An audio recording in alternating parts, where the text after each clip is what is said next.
The best stat I can give you is that they have allowed more sacks in their first 2 games than they have scored points. And that tells a very sad story. My partner today is the coach, Hank Stram. And Henry, if the Steelers are going to win today or win a game, what are they going to have to do?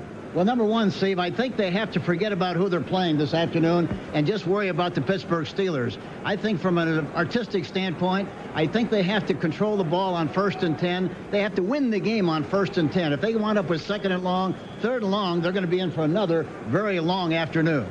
Well, as far as the Minnesota Vikings are concerned, they have traditionally had a problem of beating the teams that they should beat. And so there's something they have to look out for today. Yeah, they have to. And even though they lost to the Chicago Bears, a lot of people assume that they're going to be ready to play this afternoon. That's not always necessarily the case. And in fact, I talked to Henry Thomas yesterday, their fine nose man, and we talked about the offensive line of the Pittsburgh Steelers. When I asked about him, he just smiled and he just grinned. And I said, how many sacks do you expect to get tomorrow as a unit? He said, we hope to get 8. That's a lot against the Pittsburgh Steelers. That's a lot in any game, that's for sure. But Bubby Brister has been very, very easy to sack in the first 2 weeks. Teddy Garcia kicking it off, and Ron Woodson with world-class speed takes it inside the 10. And he doesn't get very far. Out to about the 17 is all. Mark Dusbabic, number 59, down there to make the tackle. Bubby Brister. Walter Andrew III, actually. John Rienstra moves in at tackle, and Craig Wolfley moves from tackle to guard because of the injury to Ricketts. Dawson Blankenship, Ilkin, and Malarkey back from a concussion last week, the tight end. Hodge, Worley, Stone, and Lips at wide receiver. Carter and Hill will be in there quite a bit as well on the Steeler offense. 1st and 10, Pittsburgh. On their own 19. Lips in and out of the formation. Worley. Scott Studwell, the leading all-time tackler for the Vikings, wrapped him up along with Joey Browner.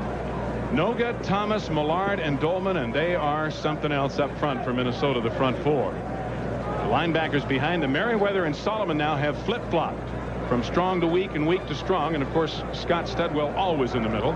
Lee, Rutland, Curtis, and Browner in the secondary. Fullington and Isaac Cole to be in there. Travis Curtis getting the start at free safety after a strong game last week.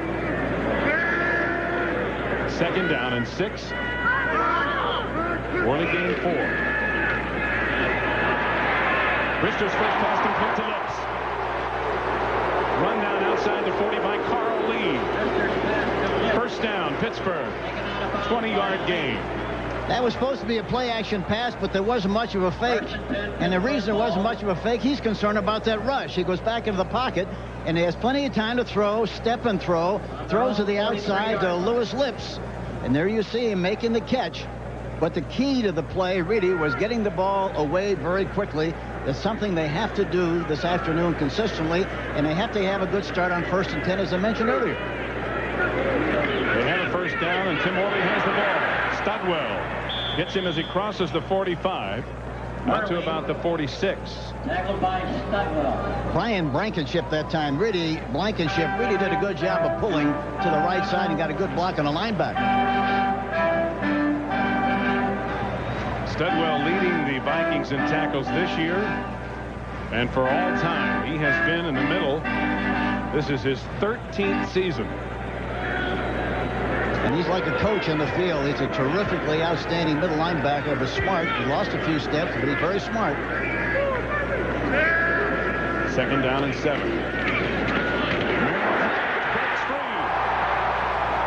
Joey Browner in the secondary at about the 38, still wrestling with Hodge. And a good hole up front, a 15-yard gain. That's a trap. They love the trap. And here they come. Look at the right guard trapping. Dolman came across there, didn't have to touch him. And Ho goes right through the hole. But the key was the fact that they got him charging very aggressively. The Minnesota Vikings are not that concerned about the run. They're concerned about rushing the passer. Dolman that time came across there. Didn't even have to be trapped, and they ran inside of him. That was the key to the play. At the 37 of Minnesota, Brister under pressure gets it to Worley. And Worley gets a block and is close to a 1st down. Jesse Solomon and Mike Merriweather, the 2 outside linebackers, get him. And Brian Blankenship again Coach had a good block. Yeah, he got a good block on that trap, and he got another good block. And you know that when you talk about Worley, they talk about him being the same kind of a back as Franco Harris used to be. That's quite a compliment. He's big and fast. He's a good receiver. The Steelers moving the ball from inside their own 20. This is the 6th play of the drive on the opening possession of the game.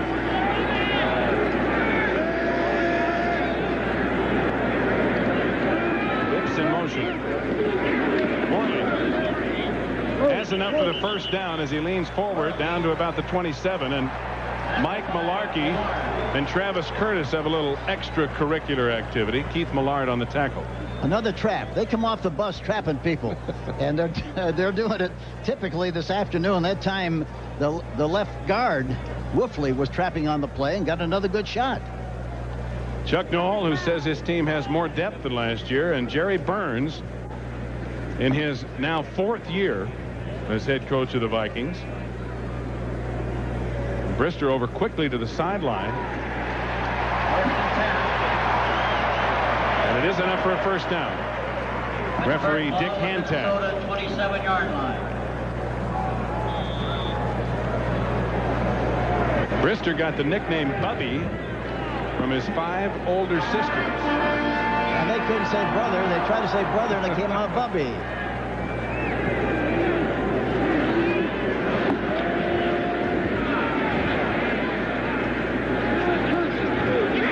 Worley on first down. Has a fumble inside the 20.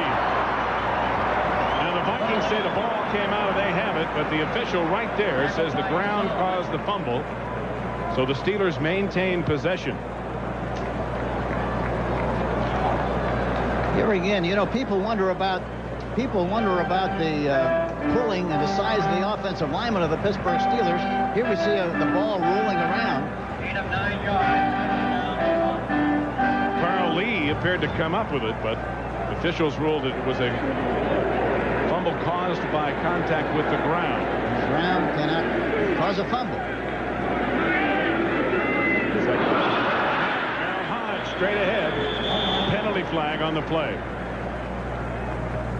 Scott Studwell on the tackle.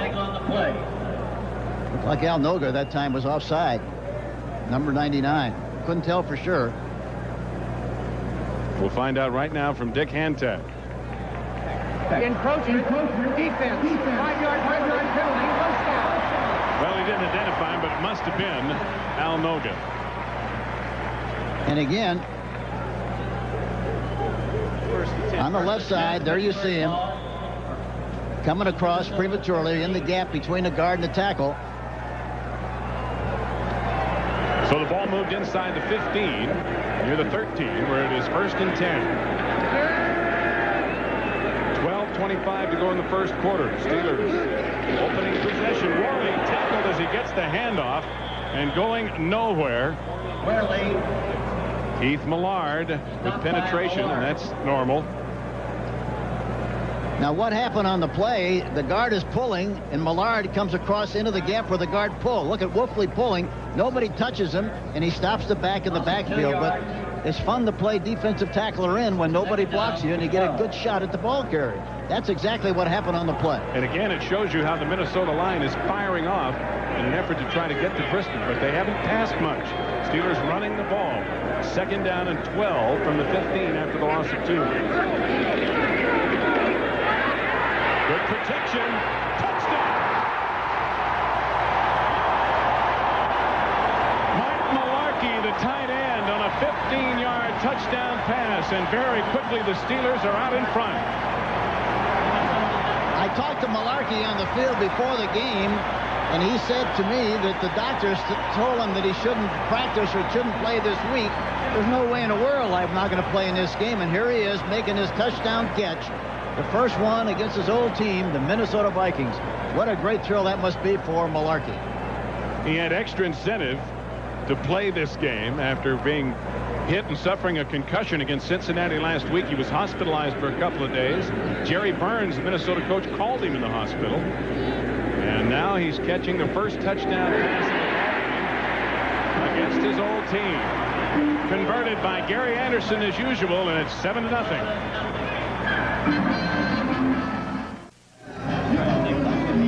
The Steelers, who've had tremendous problems keeping their defense off the field by maintaining field position and possession of the ball with an impressive 81-yard drive and the lead 7-0. And Roy Gerela was the all-time leading Steelers scorer, and with that extra point, Gary Anderson just created a brand new record as he passes Gerela. And I talked to him before the game. You know, he's amazing how cool and calm he is. And I said, do you have anything that you do before you go on the field to kick a ball? He said, nope. I have no superstitions. I just go out there and get the job done. Well, he's been getting it done for a long time. He's in his 8th year. And here's Darren Nelson back to receive the kickoff at about the 7. Across the 25 and tripped up. Falling forward to about the 29. Jason Johnson, backup wide receiver. Now there's Mike Mularkey, who was not even expected to be in this game after the concussion. And this is the hit last week against Cincinnati that knocked him out. Watch the hit in the helmet. Watch him. That's the one that caused the damage. They collided head-on, straight ahead. Helmets against helmet, and he was lying there for about 15 minutes, they tell me, last week. Well, when you see a player go off the field on a stretcher, as they took Mularkey off, you figure there's no way he's going to be back next week. But Mularkey, with the Minnesota Vikings in town, said there's no way I'm not going to play. So Wade Wilson leads him up on 1st and 10. Dozier on reverse. Hassan Jones. Good block. Bumped out of bounds in the secondary by Woodson. And Wade Wilson threw the key block. You don't see that happen very much. They're in a double tight end situation. They toss the ball left to Dozier. Now watch Wade Wilson, number 11. He looks like a guard coming out there, and he gets right into the defensive lineman beautifully. And a 37-yard. Go all the way down the field. Jones on a great return on the reverse. Great way to start the game because they got a linebacker who is a rookie, and they thought that might work. Well, it was Gerald Wilson, number 99, the rookie linebacker out of Purdue, that Wilson blocked. Tripped up by Thomas Everett, the free safety, as he crosses the 30. And boy, the Vikings come right back. A 37-yard gain on 1st down. And now this play by Finney. Zimmerman, McDaniel, Loudermilk, Kalis, and Irwin up front. They are very good, and for the most part veteran. Steve Jordan, the tight end. In the backfield, Dozier and Anderson start. Carter and Jones, and they're trying to get more punch in that backfield. As Darren Nelson, not a big back, he and Rice will be used mainly on 3rd down and or passing situations. Dozier caught in the backfield, wrapped up by Greg Lloyd. Tackled by Lloyd. Lloyd was blitzing on the play, and he got good penetration. Watch Lloyd on the left. Okay, 3rd down. Left side of our screen. Here he is. Guard is pulling on the play. And he tries to block Lloyd, but he misses the block. And he slides off and makes the tackle. Slid off of Anderson as well. Anderson really was the guy who tried to make a lead block on the play. So it's 3rd down and 5. Minnesota at the Pittsburgh 28. Complete. And running out of bounds is Allen Rice, bumped out of bounds by Carnell Lake, a rookie from UCLA. An 11-yard gain and a 1st down for the Vikings. We'll take a look at Wilson this time, but look at Gary Zimmerman, the left tackle, also number 65. If we get a shot at him, does a great job of blocking. Look at the hit he gets to the outside. A beautiful shot. Had to throw over the top. That time he did not have a chance to step and throw, but in spite of that, he's got a great arm and was able to get the job done in spite of that. Zimmerman, who is also an airplane pilot, hammered down as he crosses the line of scrimmage, is Anderson. Tim Johnson making the hit. The defense really has to be fired up, Steve. After the offense went down the field on a beautiful march like they did, it has to be an inspiration for the defense, and I think they're going to play extremely well, even though they got fooled in that first reverse. And I talked to Schnelker before the game, and he said, we might start with that play, but I didn't think the field position was quite good enough. Well, they didn't seem to care, and it worked for 37 yards. This is the 6th play of the drive, 2nd down and 8.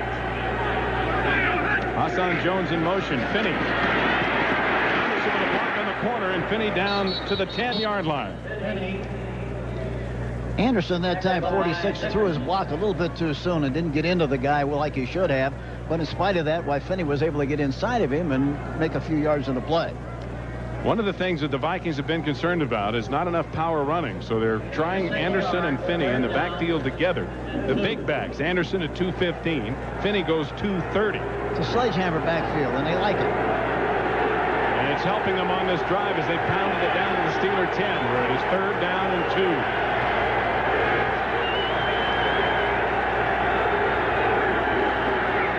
Anderson banging straight ahead down to around the 6. And appears to have enough for the 1st down. Nothing fancy there, just blocking right off, coming right off the ball with a good push by the offensive lineman.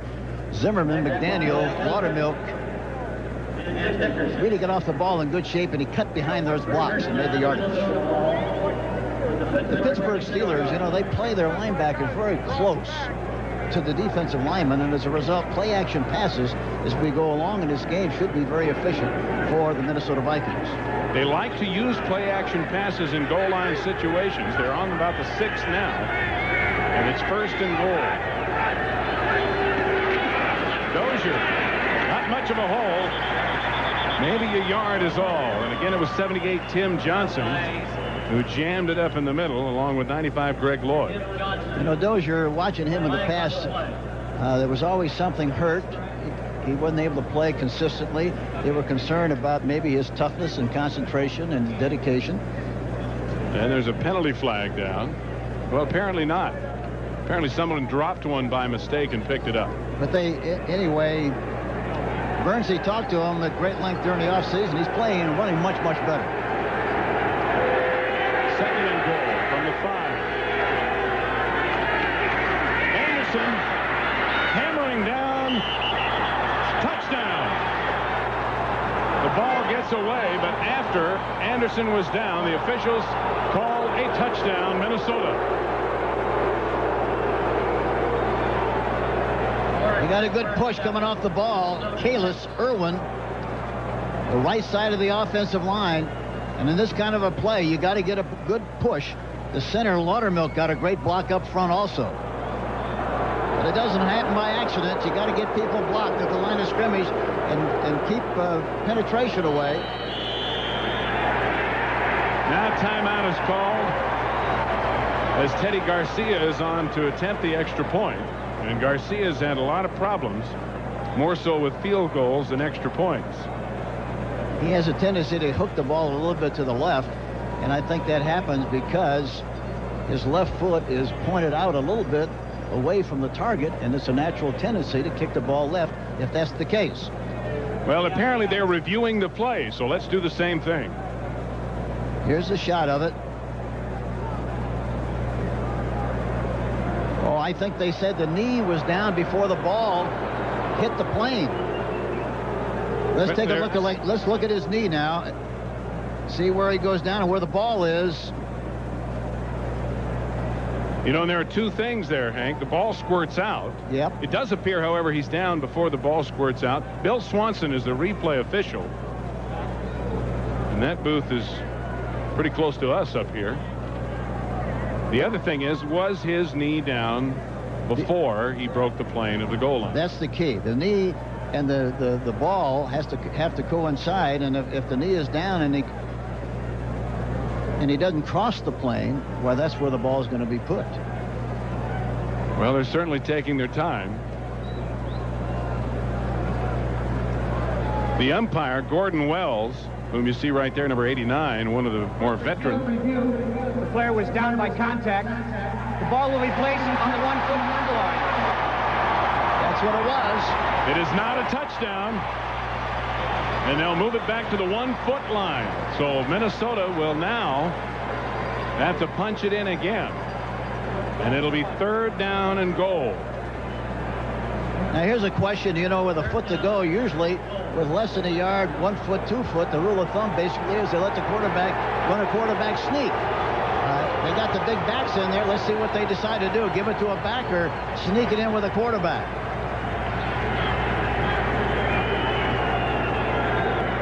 now Gordon Wells, the umpire who communicates with the replay booth, has asked them to wait again, and he is again apparently listening to conversation or having a conversation with the booth.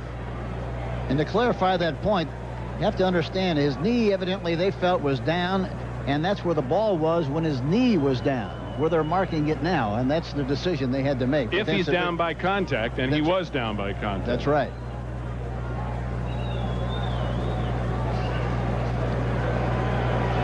And you can see Greg Lloyd is pulling him down.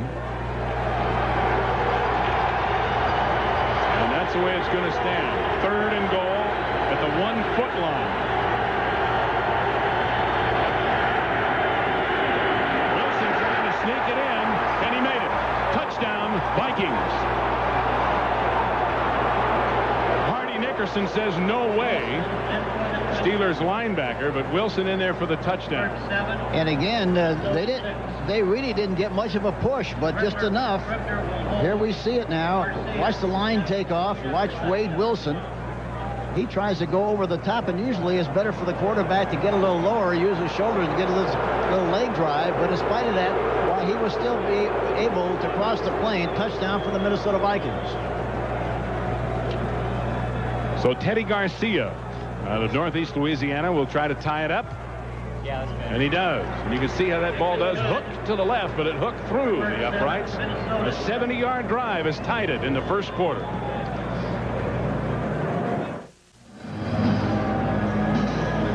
After an 81-yard drive by the Steelers on their opening possession, Wade Wilson engineers a 70-yard, 10-play drive for the Vikings that ties the game up. And in a game in which we felt there might be defensive dominance, Hank, 2 possessions, 2 long drives, 2 scores, 7-7, 5:03 to go in the first. Well, the Pittsburgh Steelers basically have not been that bad defensively. The problem has been offensively, but they start this game very well, efficiently, go right down the field like it's a bag drill and score. And so it's been a good game so far. Ron Woodson, who's been described as a football player who runs track rather than a track man trying to play football. World-class hurdler, breaking it with great speed out to the 36. Garcia, the kicker, and Darrell Fullington make the tackle, and here's Bubby Brister for their second possession, a 29-yard return by Woodson. And one thing that's very important as far as Pittsburgh is concerned is to make sure they change the count and change the rhythm. They came into the game with the anticipation of doing that, going on a lot of quick counts and also long counts. So let's listen to Brister and see if he goes with some type of an off cadence or strong count.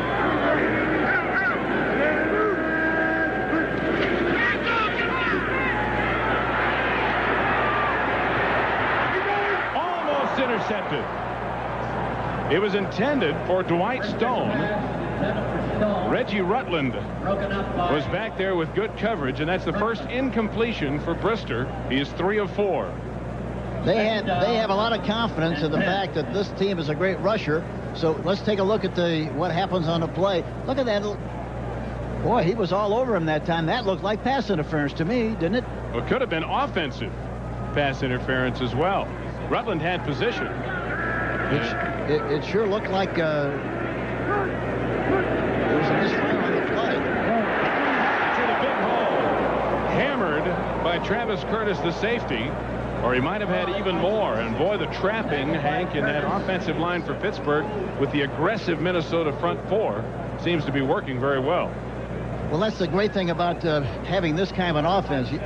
They trap and they trap and they repeat and they repeat, and of course a trap means that you let a defensive lineman come across the line of scrimmage like he's not going to be blocked, and then you block him from the side, and that's what they're doing very well because of the great rush of the Minnesota Vikings. Third down, about 3. Swing pass to Warley. He has a blocker.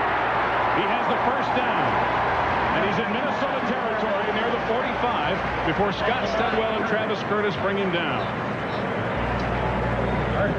A gain of 12. Now here's a hot receiver. The back is not blocking on that side. The linebacker is blitzing, so he automatically becomes hot. He's out there in front in good shape. Look at the block out in front.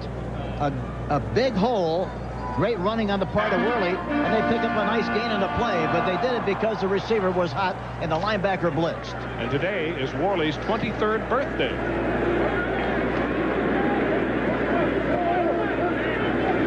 He has it again. No, it's Merrill Hodge. And Hodge inside the 35, down to about, or the 45 to the 43, in the grasp of Keith Millard.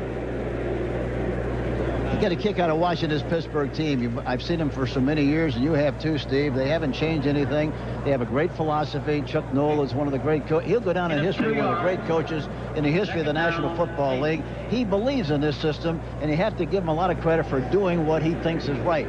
He thinks he's right. The players thinks he's right, and of course, most important of all, Dan Mooney thinks he's right. It's the fans and the media who have thought that he has been wrong. Well, they get emotionally involved with their team, and that's understandable, but that's, somebody has to run the asylum, and Chuck does a great job of it. Brister incomplete. Flag on the play. And we're going to have pass interference on Reggie Rutland. A pass intended for Derek Hill, a rookie out of Arizona. It's always, when you have a pass interference. Pass interference, defense, number 48, first down. Reggie Rutland, number 48, the right corner. And here we see quickly here, finally there's the picture. And it looks like he got over the top, and you can't tell where his left hand is, but very obviously gave him a shot before the ball got there. Floyd Peters, we talked to him, and he's done a great job in a lot of places. He could hardly talk yesterday. He's been barking out those signals all week long. Good thing he uses signals on the sideline. It has to be one of the greatest defensive coordinators in the league. First down, Worley. Banging it up there again, and carrying ball comes out. But it's blown dead. Joey Browner has it, but the ball again is blown dead. And the Steelers again are having fumble problems, Hank, even though they haven't lost either one. Worley's fumbled the ball, and this is not due to the exchange between the quarterback and the running back, which is something that they were very concerned about. Well, the other thing you have to be careful of, when you're running to the left, you ought to have the ball in the left arm. When you're running to the right, you ought to have it in the right arm. And sometimes why they have the ball in the wrong arm, and the pursuit is coming that way, and it gets knocked out of there, and that's what creates the fumble. 2 for the Steelers and 1 for the Vikings. All three ruled to be down by contact and the ground causing the fumble. So it is second down and 3 from the 26. Lips in motion. Merrill Hodge grabbed by Millard and Dolman just after getting the ball. And Tackled by Millard. he's going to be short of the first down. They move the ball to about the 26 for a gain of 1. It'll be third down and 3. Third down, 3. You talk about repetition. They trap, they keep trapping you. And finally, the rush slows down because you can't penetrate because you know you're going to get hit. That's right. And then you can start passing with more effectiveness. Right. This is the 7th play of the drive. Brister with a lot of time. Incomplete. Pass was intended for Lewis Lips, and Carl Lee was all over it. Here we have a bump and run situation. Lee on Lewis Lips. Really, he had the ball. The ball was thrown right where you're supposed to throw it, right at the numbers, but he reached over the top and scraped it out of there. That's what he did. It was a good play. It was just a great defensive play by the defensive back, Carl Lee, number 39. Blankenship, the center, snapper. The punter, Harry Newsom, holds for Gary Anderson. A 43-yard attempt. He made his first one. Somebody got a hand on it, and it's not going to make it.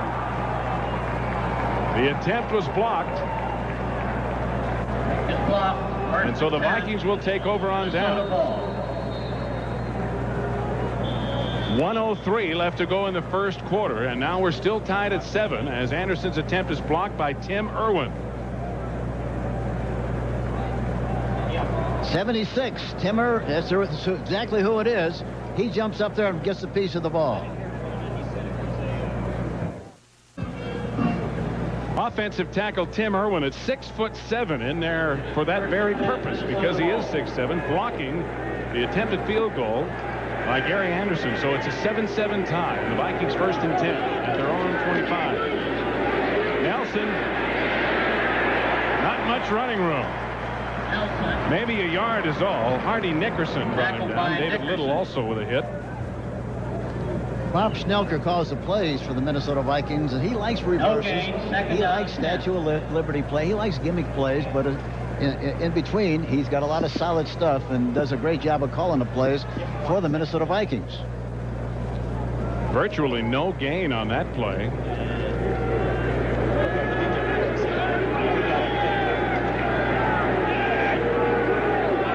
Officially, they give him a yard. Second down. Wilson to throw. And it's complete. Steve Jordan, the tight end, has a bad right ankle. Sprained in the first game of the year. Of course, he missed all of training camp. He has a flexible splint on that right ankle, and he came up limping that time after making the catch. Time runs out here, the end of the first quarter. And the score, the Vikings 7 and the Steelers 7.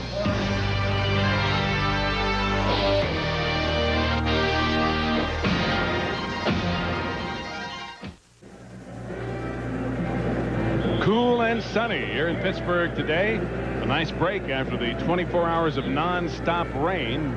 The remnants of Hurricane Hugo dumped on the city from about noon Friday to noon Saturday. Felt like I was in a submarine yesterday. It's cold, but it's sunny and beautiful. A 7-7 tie as we start the second quarter. Vikings 3rd and 7. Wilson rolling out, has the ball tipped and intercepted. Picked off by David Little.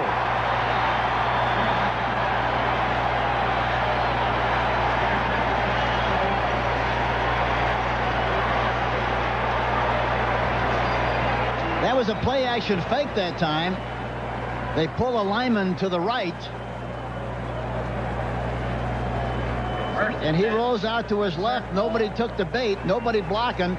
He was throwing the ball when he was running sideways. Could not have anything on it whatsoever.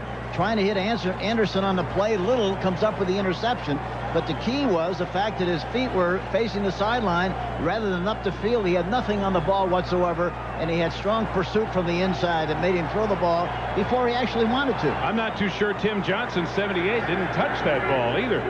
First and 10 Steelers at the Minnesota 34. Merrill Hodge cutting back and getting down to about the 32. Jesse Solomon and Scott Studwell combined for the stop. Just underway in the second quarter. 7-7 tie. Hodge has carried 5 times now for 27 yards. Bubby Brister told us Friday, Hank, that he thinks it's time for this team to stop making excuses and time for it to start winning games. And they are playing much, much better so far today. Well, you don't win games by words. You do it by how you play. They're playing much, much better today. Flag down. Minnesota may be offside. The pass is complete to Rodney Carter. Al Noga looked as if he jumped.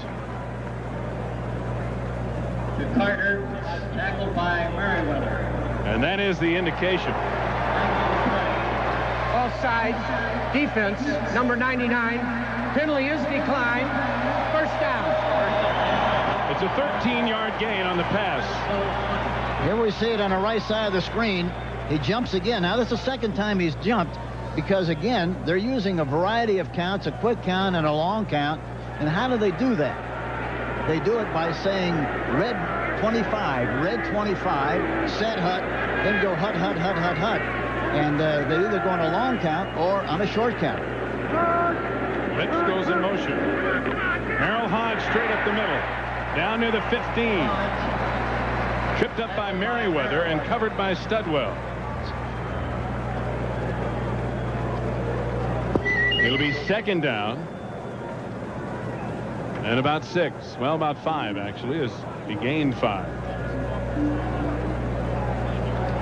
Second down, 5. Gain of 5 yards. One thing about Bubby Brister, he may be the baby brother, but he doesn't act like it. He's the boss in that huddle. I'll guarantee you that. He's the boss. And I think he's changing the play right here.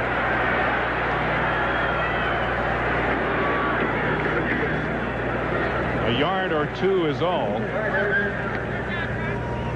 Al Noga on the tackle.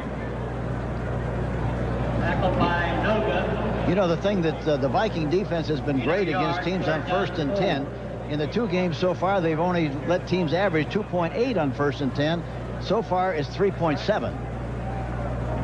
So the Steelers doing much better than they ordinarily do, and much better than the Vikings. You see their defensive coordinator ordinarily allow. See, now this is a bad thing here. He's back in the shotgun. He's all right. 3rd down and 4. Incomplete, intended for Carter, and a flag down as Carter was hit before the ball got there by Joey Browner.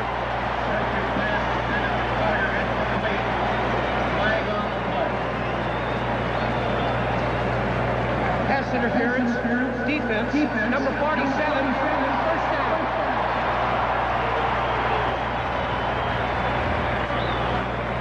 First down. Carter coming out of the backfield on the left side, number 24. He's running an option pattern. He goes inside. And Browner evidently got his hand in his back, and that's why they call pass interference on a play. Look at Brister. Look at Brister. He's officiating the game along with it. Then he goes over and gives him a high five. 1st and goal from the 8. That's the 3rd penalty on the Minnesota defense. Team Warren with blockers. Touchdown.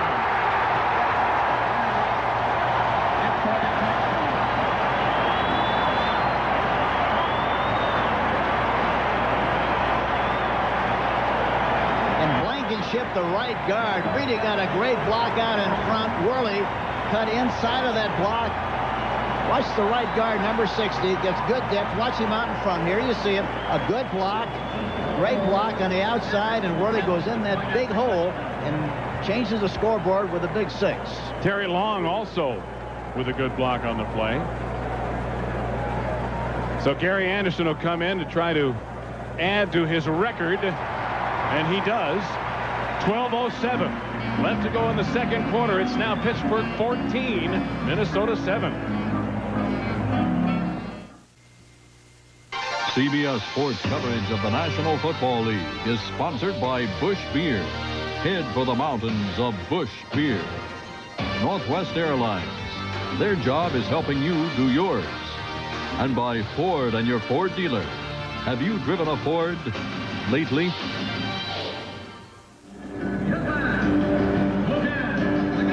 An aerial view of the confluence of the Monongahela and Allegheny Rivers forming the Ohio here at Pittsburgh in the interior of Three Rivers Stadium, where Tim Worley, who's celebrating his 23rd birthday today, kept that football coach after the touchdown. That's a pretty darn good birthday present, huh? It really is. It certainly is. It's a big thrill for him. And again, we talked about him earlier. He's going to be something very, very special in this league as he progresses with his career. Terrific. Anderson booms it to Darren Nelson, who takes it at the 11. He had a hole, but it closed quickly. Nonetheless, he gets it out near the 33 before Tyrone Stowe knocks him down. A 5-play, 34-yard drive, and it culminated in Worley's touchdown run. Here it is. Watch, this is 74 Long out in front here. He's playing right guard. Look at a great block he makes out in front. I thought it was Blankenship, but they changed guards, and he was the one that led the play and made a great block.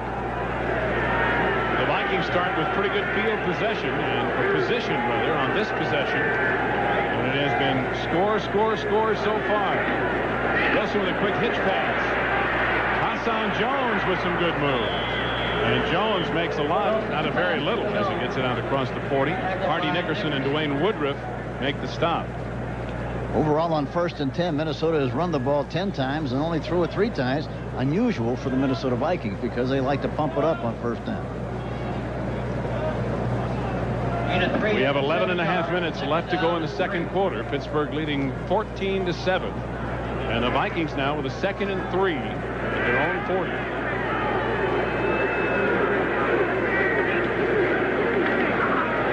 Dozier, first down. Out to to the 46. That time Minnesota lined up in a passing formation and ran the ball with the lone remaining setback. Dozier really hit in there good, though, that time. He's hitting in there with a lot more authority, a lot more confidence, and a lot more strength than he has in the past. Dozier at 6 feet, 200 pounds. Of course, they know him well here in Pennsylvania as he played at Penn State. And so far this year, he's averaged 4.5 yards a carry in the first 2 games. Pitch to Anderson on first down. Anderson running hard, gets a few. Anderson. Carnell Lake, the strong safety, coming up, and then Rod Woodson finishing him off. That's an old play that used to be very efficient, very effective with the Cleveland Browns with Jimmy Brown, the old toss play. Get it out there quickly and got around the corner and went through an arm tackle. Anderson has a chronic neck problem, and sometimes it can cause his shoulder and arm to go numb. But he does come out periodically because he and Rick Finney, the other fullback, alternate and bring the plays in.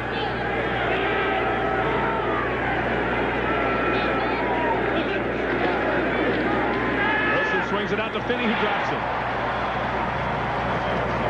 An incompleted forward pass. Looked like Finney wanted to catch it and put it away faster than he should have, and as a result, never had a chance and just went right through his hands. So it'll bring up 3rd down and 7. I tell you, Finney's a great player, though. He'll dance every dance. He hits you. Well, it's 6'1" and 230. He's almost the archetypical fullback body. Minnesota at their own 49. They trail by 7. And the Steelers have the nickel package in on defense. 4 wide receivers for the Vikings. Complete. Leo Lewis. Now one official says he was inbounds. The other said out of bounds. The Steelers are arguing. Thomas Everett had the coverage, a 32-yard gain, and let's see if he did have both feet in bounds. It was very close. Again, you have to have both feet in bounds and control. Here he is, way wide open. Watch him here. 1. He's out. One foot was in, the other was out. No play. Well, they replayed it on the big screen here in the stadium, and you can hear the response of the Steeler fans. They certainly agree, and the play is going to be reviewed now by the replay official. That's no contest. He was out of bounds. Obviously. We'll take another look from the side. He had 1 foot in, and the other one hit right on the mark, on the sideline. Here it is. 1. And there you see his right foot right in the middle of the yard line, of the sideline. He's out. And if you touch any part of the white line, you're out of bounds. You have to 1 and no 2. Looked like his foot was completely out of bounds. No question about it. Wasn't even close. No question about that whatsoever. He was out. Bill Swanson, the replay official, along with his communicator. It shouldn't take long for him to communicate this call. Now they don't even have to wait for Dick Hantack because the teams are going back. The play has been ruled an incompletion. The receiver was out of bounds. 4th down. And that is certainly the correct call. So the punting unit is on for Minnesota.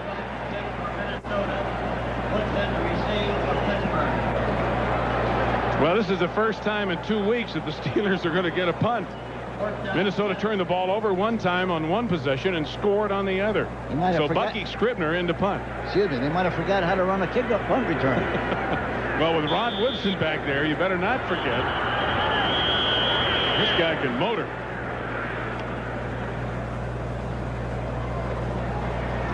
Woodson, who returned. Encroachment, defense, number 90, 5-yard penalty, still 4th down.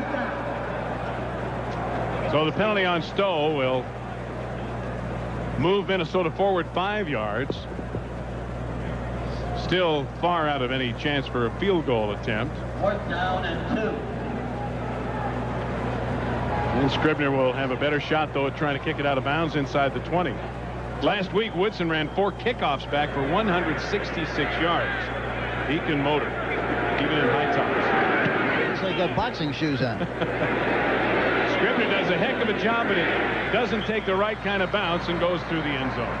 9:38 to go. A 46-yard punt by Scribner. This NFL Team Summary is sponsored by City Corp, because Americans want to succeed, not just survive. More offense than we ever thought we'd see in a quarter and a half in this ball game, and more offense from Pittsburgh than Minnesota, which is a bit of a surprise, Coach, as the Pittsburgh Steelers lead 14-7. And they need to win badly.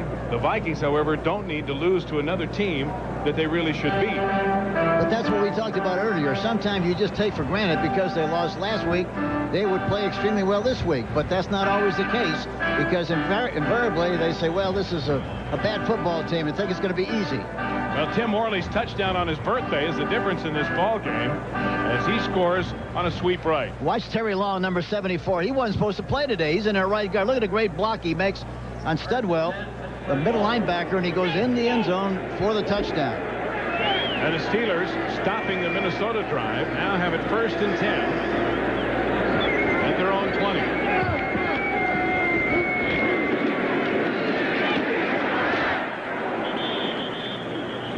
Worley with a gain of about 5 out near the 25. Tackled by Thomas. Jesse Solomon. And that's the thing about a young team. You know, they talk about this team being such a young team, but with the enthusiasm and the animation you get from a young team, you give them a little encouragement, and they get better and better and stronger as the game goes along. Worley now has carried 8 times for 35 yards. Good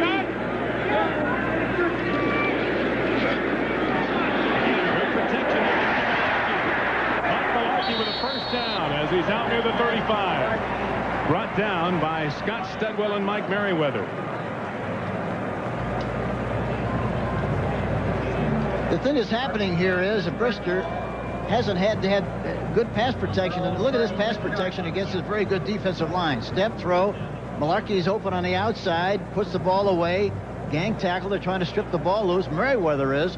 But in spite of that, he holds on to it very dearly and makes the first down on the play. It's at the 36. 1st and 10. 8:20 to go in the second quarter. Merrill High breaking it off tackle and getting about 3 to the 39. Studwell again on the tackle. One of the key things for the Steelers coming into this game was protecting Bubby Brister. He had been sacked 6 times in each of the first 2 games. And, Coach, he's getting the time today. Here's the time he needs.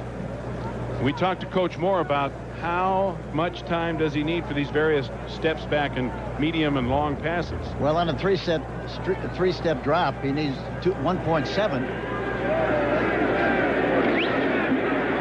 On a drop, Worley, not much happening. He runs head-on into Keith Millard right at the line of scrimmage.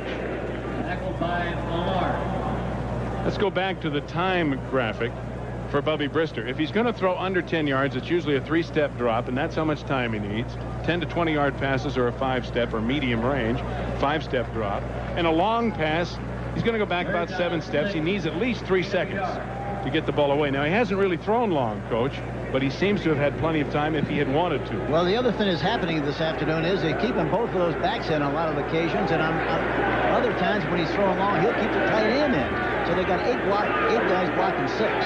They've made some changes, and so far, at least, those changes are paying off. Rodney Carter in motion. Brister hit his arm from behind.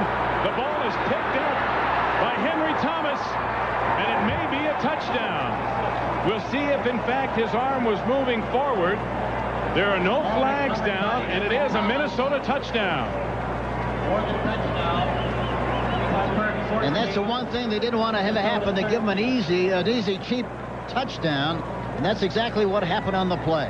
It looked like Chris Dolman got to him and grabbed his arm. Here he comes, Dolman coming in. There he did. He came right over the top of his arm as he was bringing it up.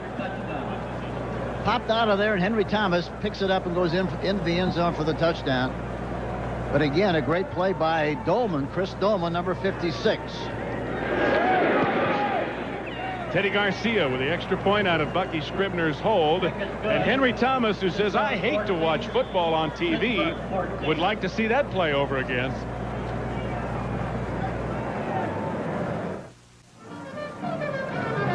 '97 Henry Thomas told us last night he hates to watch football on television. I think he might make an exception in this case. Yeah, they watch this a lot. Look at Chris Dolman. Now look at number 1, how wide he is. Rienstra is a left tackle. Now he gets the angle. Now he gets beyond Rienstra, gets the arm over the top of the quarterback, knocks the ball loose. Henry Thomas does the rest for the touchdown. Ball goes out of bounds, so the Steelers will get it 1st and 10 at their own 35. That touchdown by Henry Thomas on the fumble return, the 4th touchdown that the Steeler offense has given up this year. That's been another one of their problems. And Thomas might go out and buy another earring for the other ear. Yeah, he wears one in his left ear, not on the field, however, fortunately. He was a delightful guy to talk to yesterday, wasn't he? He's something else, I tell you. He's the one who said that they have a team goal today to sack Brister 8 times. Well, they haven't done it once yet, although that time Dolman got close enough. They'd rather have a touchdown than a sack any day. We talked about the first down being a key. Pittsburgh is averaging 4 yards a shot on 1st and 10. Let's see what they do here. 1st and 10 at their own 35 as Worley goes in motion. Brister under pressure, and it's Henry Thomas who has him. So Henry trying to make that prophecy come true. It's his first sack.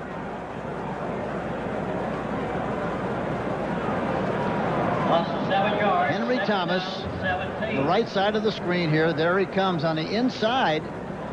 There you see him coming in the inside in the gap. It didn't look like anybody got a piece of it. It had to be a stunt between Thomas and the tackle, and he goes right around the outside and makes the rush. Let's take a look at it. Nope. Henry in his 3rd year out of LSU. Swing to Worley.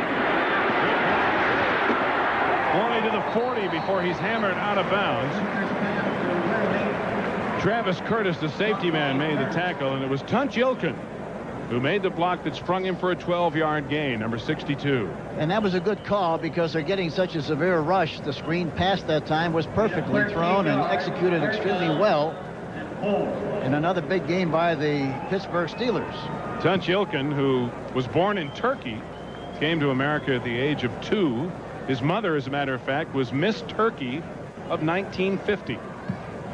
And unfortunately, Tunch looks more like his father. 3rd down and 4 at the Steeler 41. In the shotgun. Dolman has him. Chris Dolman gets to Brister for the 2nd time. And the punting unit will have to come on for Pittsburgh. It looked like that time they had 2 guys on Dolman. Look how wide he is again. Now look at Rienstra. Look at Rienstra trying to block him. Now the back comes over to try to block him. He goes right by the block and makes the sack on the quarterback. 2 guys on him, and in spite of that, he still made the sack.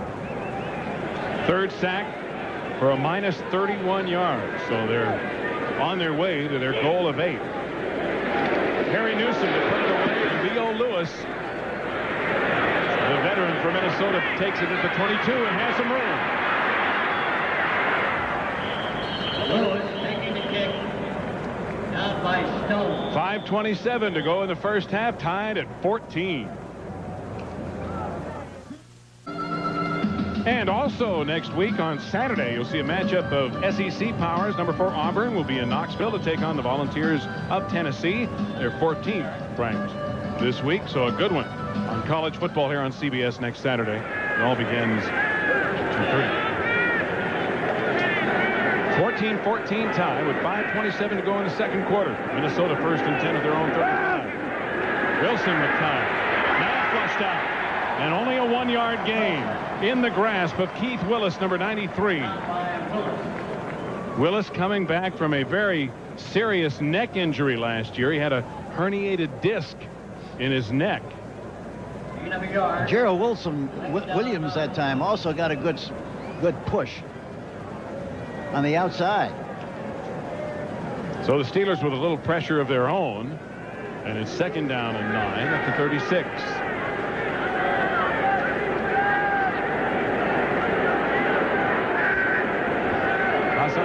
to the left and Carter to the right. Looking for Carter, but underthrown. And again, there was pressure. Tim Johnson was close to Wade Wilson. It'll be 3rd down and 9. 3rd down. That time, the entire defensive line got off the ball in good shape and got a good push. You saw that. Made Wilson throw the ball before he actually wanted to, really. Pardon me, Coach. You saw that Wilson was 3 for 7. He's only hit 1 of his last 5 passes. And now it's 3rd and 9.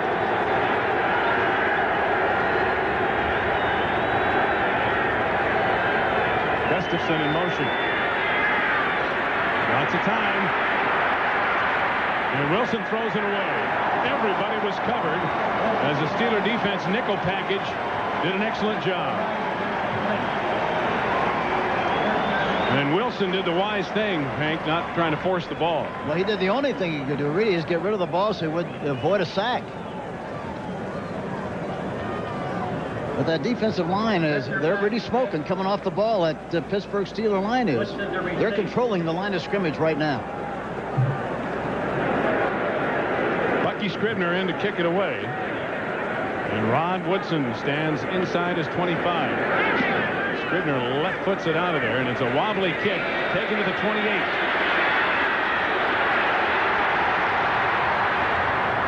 Woodson's speed and a little extracurricular activity as he's banged down and maybe a face mask after the play. A 35-yard punt and an 11-yard return out near the 40. But the play continued on the Steelers sideline after the fact. Woodson may have had his face mask jerked, but I don't see a flag. Darrell Fullington may have gotten him. Here they're grabbing him and trying to get him out of bounds, and he gets hit when he's on the sideline. Didn't look like Fullington grabbed his mask. I think he took exception to Scribner coming over. I think so, and that's one of those boys will be boys things. That's all that was. So no flag thrown. 4:21. Hardy Nickerson looked like he's kicking somebody in there. I'll tell you what, when you're the opposing team and you go into the other guy's bench, you got a problem. Well, apparently there was a penalty. There were 2 penalties offsetting. Like you said, Coach, boys will be boys. That's the way the officials look at it. Nickerson was kicking. Looked like he had some gum in his shoe he's trying to get rid of. 1st and 10 at the 40. Lewis Lips coming this way. Lewis Lips going the other way to the ball. Buster with a block. Lips to the 40 of Minnesota.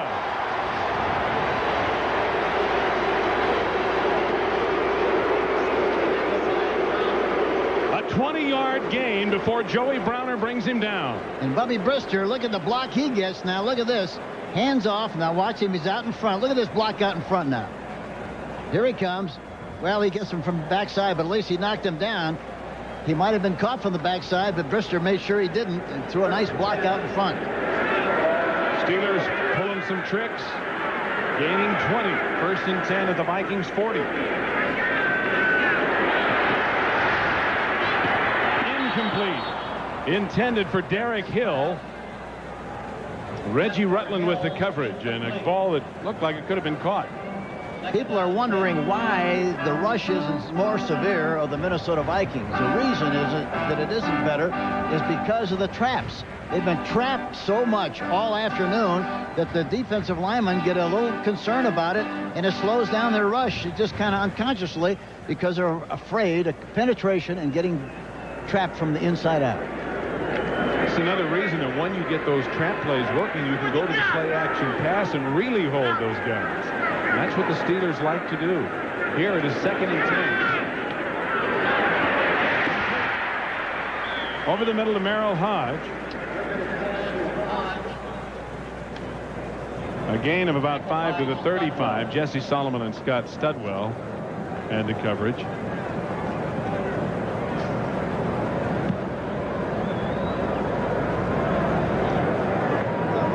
Hodge is such a big back and yet such a good pass receiver.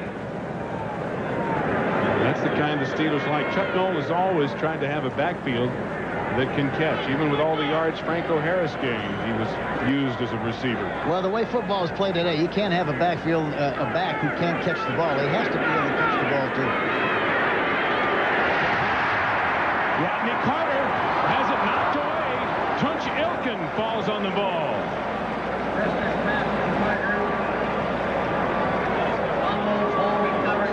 If it was, in fact, a fumble, Ilkin alertly diving on it, so the Steelers maintain possession. What a great alert play by Tunch.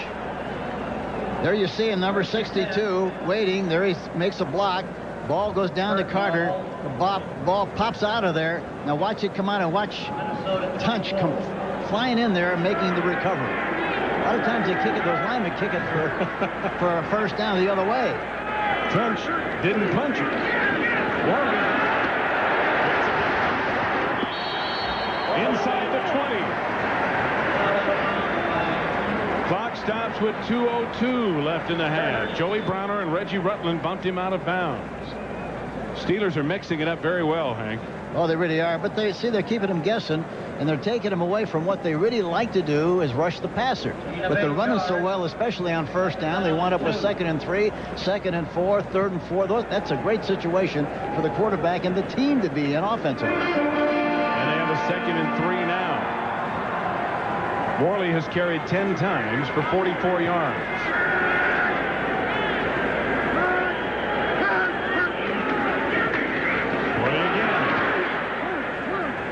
Looks like he'll be short of the first down at about the 14. Joey Browner on the tackle. The 2-minute warning in a 14-14 tie here in the second quarter. 2 minutes remaining. From the goal line, we look out to the 14-yard line. That is how far the Steelers have. They have 1:57 to try to punch it in. And check this out. They now have 100 yards rushing on the day. We're not quite to the end of the half. The first 2 games, they averaged only 61 yards a game rushing. And the amazing thing about it is, with all the changes they've had with their offensive line, they're still doing an efficient job out here this afternoon with what they like to do best. And I keep repeating it, and I hate to do that, but that's what's happening. They're trapping and doing a great job. And you got to give the Steelers staff some credit because they put together the line. Ricketts is out of there. And they made some adjustments on what they were doing before, and it has paid off handsomely so far. He's changing the play in the line of scrimmage. You see the backs move. They went from one formation to another. And the pressure to Warren. Inside the 5. Joey Browner bumps him out of bounds around the 3-yard line. Another hot receiver. The same play they ran earlier. The linebacker blitz. Anytime the linebacker blitz, why then of course the quarterback knows that he's got to throw the ball to the back because he's supposed to block him ordinarily. The linebacker leads. Look at the block downfield. A beautiful block. It looks like Tunch Ilkin blocking out in front. A beautiful block, and he goes in for another big game. So Worley having a big day on his birthday. And the Steelers now with the 1st and goal at the 3-yard line. 1:51 left in the half.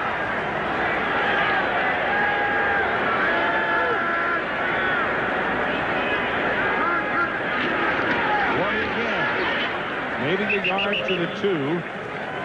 Keith Millard got him around the legs very quickly, and Studwell got him around the shoulders. So it'll be 2nd down and goal.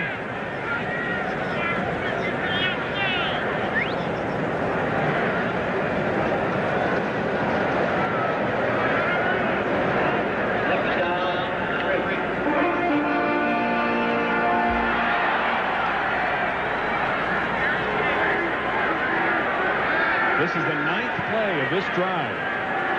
From the 2. Merrill Hopkins, touchdown.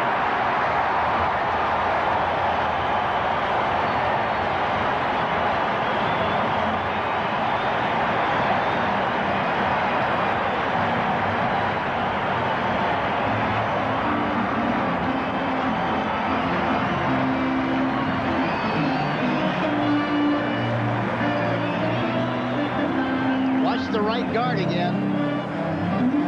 Watch him pulling to his right. Goes in there for the touchdown. Just like a bag drill that time. Right in there for the touchdown. Made it look easy.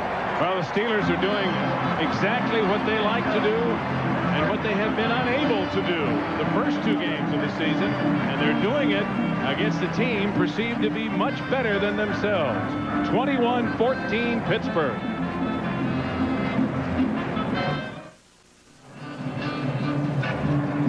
Merrill Hodge, who's joining his backfield teammate Tim Worley, and both having big days today, and the Steelers are up by 7.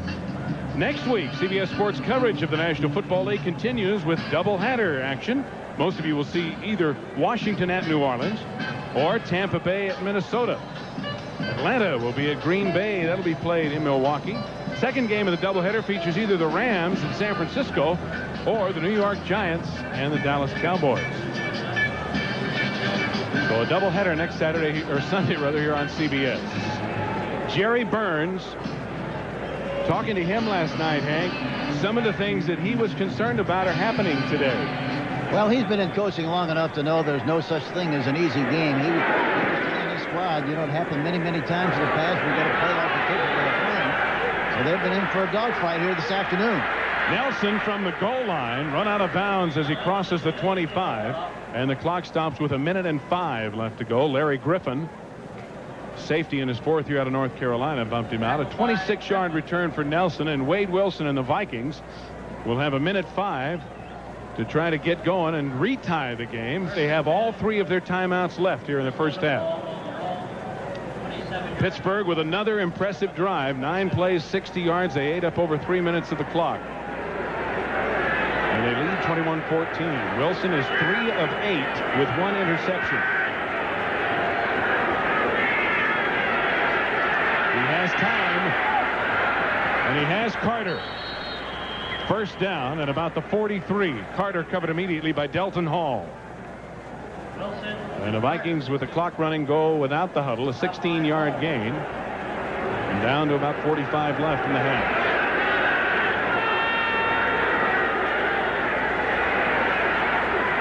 For Anderson, incomplete, overthrown. Hardy Nickerson had the coverage.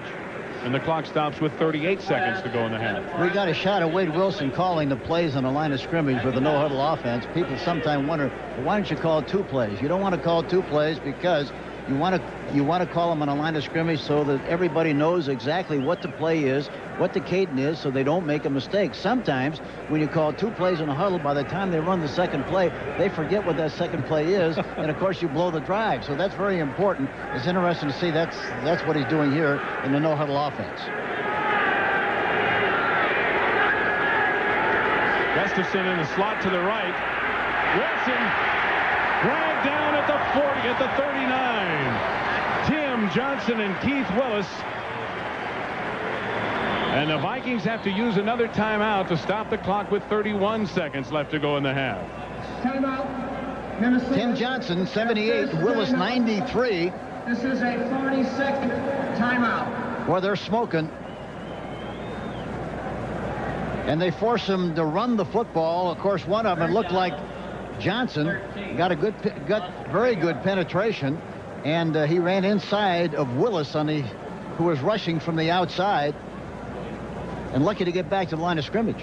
Well, a reminder, coming up next at halftime here on CBS, Brent Nerve will be along with scores, highlights, and information for you from around the league. Pat O'Brien will have a moving story of Kansas City's rookie linebacker Derek Thomas, whose father is missing in action in Vietnam still after all these years. The NFL today at halftime, moments from now. 3rd and 13. Minnesota at their own 40. But the big numbers, the 31 left on the clock.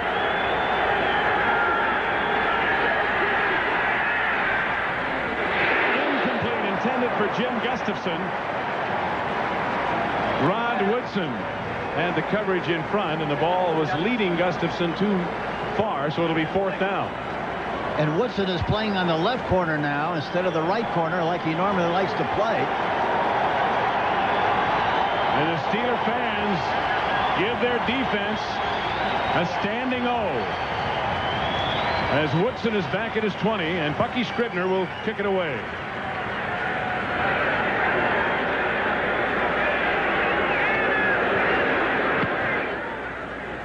Wobbly kick, and Woodson's going to let it bounce. Thought about picking it up, and maybe got a little too close. Ray Berry, number 50, was down there to cover it. A 45-yard punt. So the Steelers will have the ball back at their own 17, make it the 18, with 15 seconds to play in the half. Chuck Noll has been here for 20 years. I think this is his 21st season. The only coach ever to win 4 Super Bowls. Second active winningest coach behind Shula.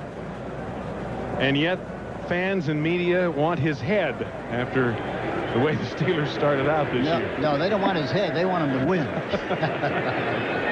And he said that. He's smart enough to know. He said all the criticism, it just means one thing.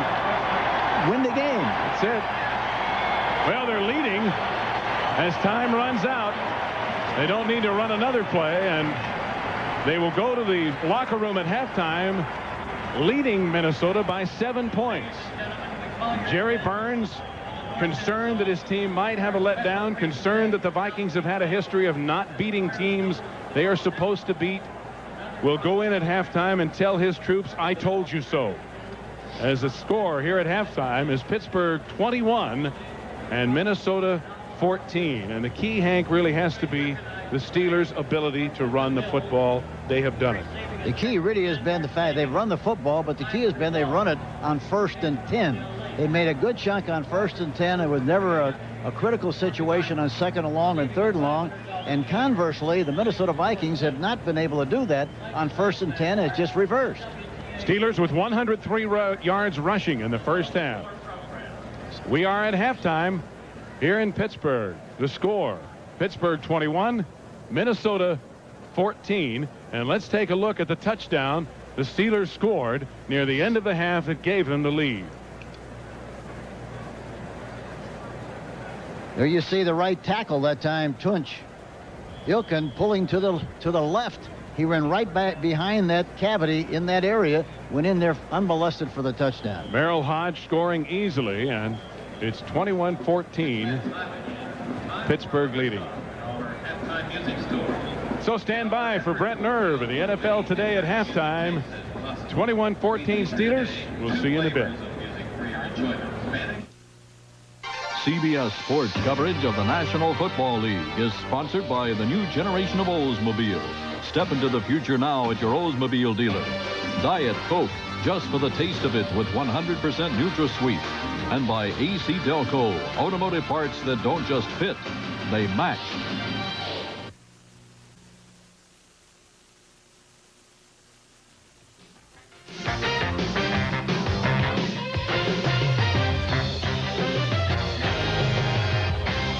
Well, Irv, I think you agree that the shocking score of the day is what the Steelers are doing to the Minnesota Vikings. And how about the job that Barry Sanders is doing? We welcome both of those games. Phoenix Cardinals and the New York Giants. And it is the Giants defense which is dictating this game.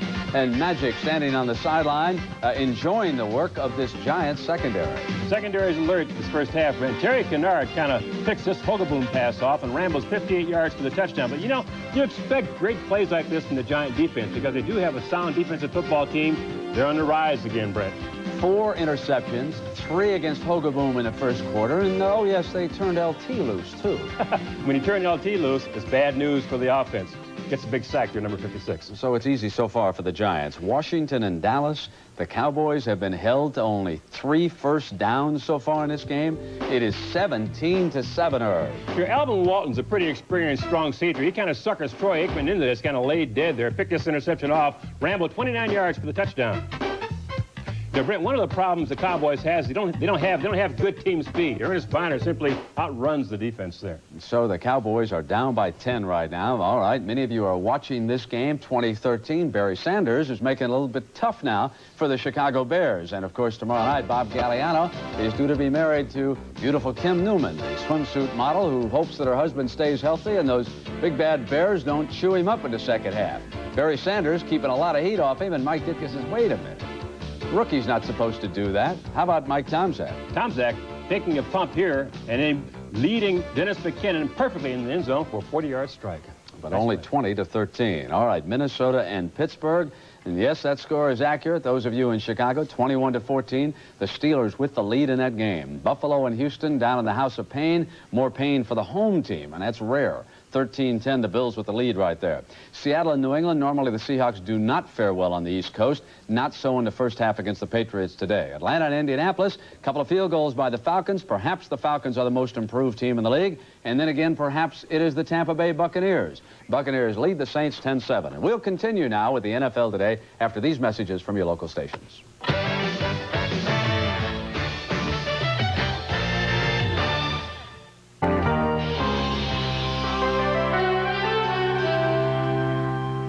Welcome back to our New York studios. A lot of attention has already gone to such rookies as Troy Aikman and Tony Mandarich, but the first defensive player chosen in the draft was a linebacker out of Alabama, Derek Thomas of the Kansas City Chiefs. Now, he too is enjoying NFL success, but it's tempered by the loss of his father. Pat O'Brien has the story of this young man for whom the end of the Vietnam War was only the beginning of a long journey. We today have concluded an agreement to end the war and bring peace with honor in Vietnam. 4 days later in Paris, Secretary of State William Rogers signed the peace agreement, and by sundown there was finally a ceasefire in Vietnam. But for a 5-year-old kid whose vocabulary did not include the word war, it was too late. You see, Derek Thomas's father, Robert, had been shot down over Hanoi 30 days before. I have a vague memory of him. I remember things we did. I remember going out to Texas and visiting with him for Christmas. I remember little things about him, but not very much. They say the good die young, and I guess that's the case with Robert, but also blood runs true, and Derek is truly his father's son. You think about him a lot? A great deal. Whenever I get ready to prepare for a game or something of that nature, I think about him, and I think about my grandfather, and I think about all the male figures in my life that didn't have a chance to see me play football. Coming through is the big fella, number 55, Derek Thomas. At Alabama, it was this linebacker who got the headlines and the awards, not the quarterback. The Kansas City Chiefs picked him in the first round and received their first reward last Sunday as Derek Thomas was named AFC Defensive Player of the Week. But off the field, Derek's hopes go back to his father, who was declared dead in 1980. They found some remains, but I'm never going to give up hope. And they said that, hey, he's dead. He won't come back. But for me, that isn't enough. Why? Because, it's my father. He's missing. They hadn't showed me concrete evidence that he's gone. So until they do that, I'm going to still have hope. Let us be proud of those who sacrificed, who gave their lives, so that the people of South Vietnam might live in freedom, and so that the world might live in peace. There are 57,925 of those stories, but consider Robert Thomas's. He died just a day before his 24th birthday, a day before he was to come home to a life that included a 5-year-old kid named Derek. In a funny way, I do consider myself as a casualty of the war, but I think it's made me a better person. I've had to overcome that adversity, and I think I did. Derek Thomas's life is a bittersweet mixture of fantasy and reality, the dream of football and the memory of his father. As for that war, for many it is a fading memory. For some, it's the latest Hollywood version. But for others, in many ways, the Vietnam War is still being fought. In one instance, on a football field in Kansas City. Pat O'Brien, CBS Sports. Boy, I tell you, what a well-liked guy he is. He's easygoing and soft-spoken, but many people out there are comparing him now with Cornelius Bennett. They think he's going to be a superstar out there. All right, Irv, let's send everybody back to the stadium now for the second half. Thanks, Brent. Steve Zabriskie and Hank Stram back with you in Pittsburgh, where the Steelers lead 21-14 at halftime.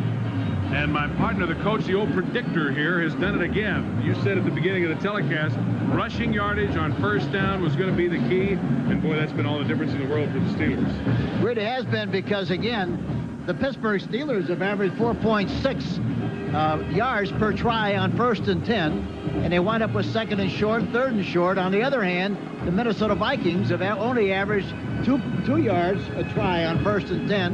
And that's been a significant difference. Plus the fact that the Pittsburgh Steelers are trapping so much that it's really slowed down the rush of the Minnesota Vikings. And the other key is that Anthony Carter's only caught 1 ball for the Vikings in this game, and that may have to change in the second half for them. We'll be back with the second half kickoff in a minute as CBS Sports coverage of the National Football League will continue after this message and a word from your local station. CBS Sports coverage of the National Football League is sponsored by Extra Gold Draft, the party time beer with a full tilt taste. Today's Duracell, the copper top battery. And by United Airlines, rededicated to giving you the service you deserve. Come fly the friendly skies.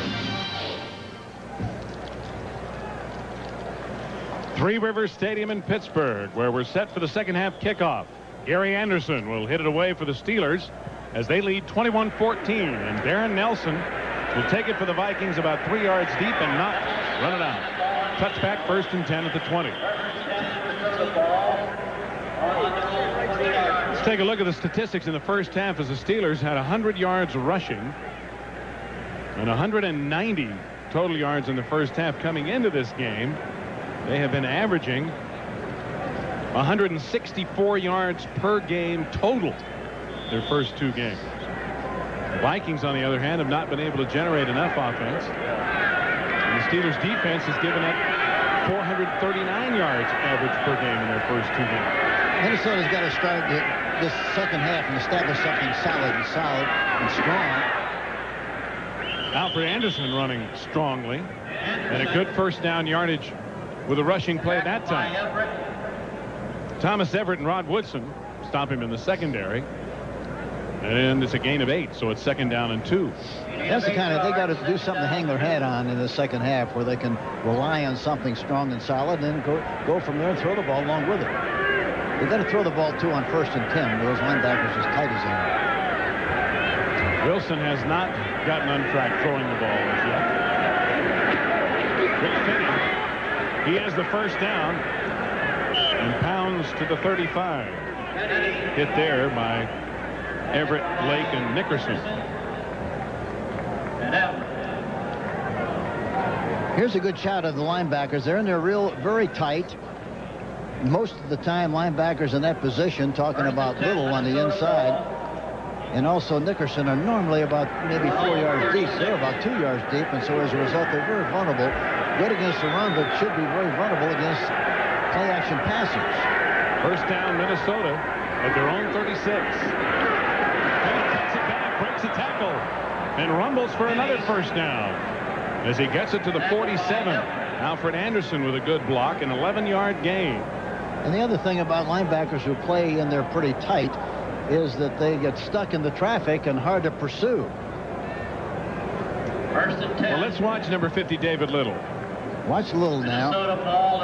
He's reading the play, reading the guards. He comes in there and gets up.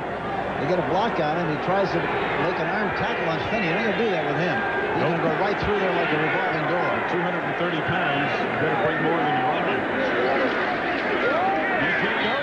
Picking his way, getting it to the Steeler 49 in the grasp of Gerald Williams, a rookie out of Purdue who's starting at linebacker. Brian Hinkle with a leg injury, unable to go. They're not going to win this game being fancy. They got to get tough, get in the trenches, and make something happen, just like they are doing right now on this drive. Talking about the Minnesota Vikings. And I think, Hank, it's important that they're showing patience here. They're not coming out trying to fire it and get back into the game. They're only down 7, and there's lots of time left. They're 1 play away from being back in the game. That's the way you have to look at it. That's all, just 1 play. Pitch to Anderson on 2nd down. And what a play. Tripped up by Greg Lloyd, who broke through the blocker to get Anderson, or he might have had much more yardage. But here again, Anderson's running to his left with the ball in the right arm. He has no chance to defend himself whatsoever with somebody coming from the inside. Now watch this. The fake inside, which is not very good. He's running to the right. He's got the ball in the right arm. So he's handcuffed. He can't try to get away from anybody because he's got the ball in the arm where he should be using that arm as a straight arm. And Greg Lloyd played right through the tight end Jordan. It is 3rd down and 5 at the Pittsburgh 48.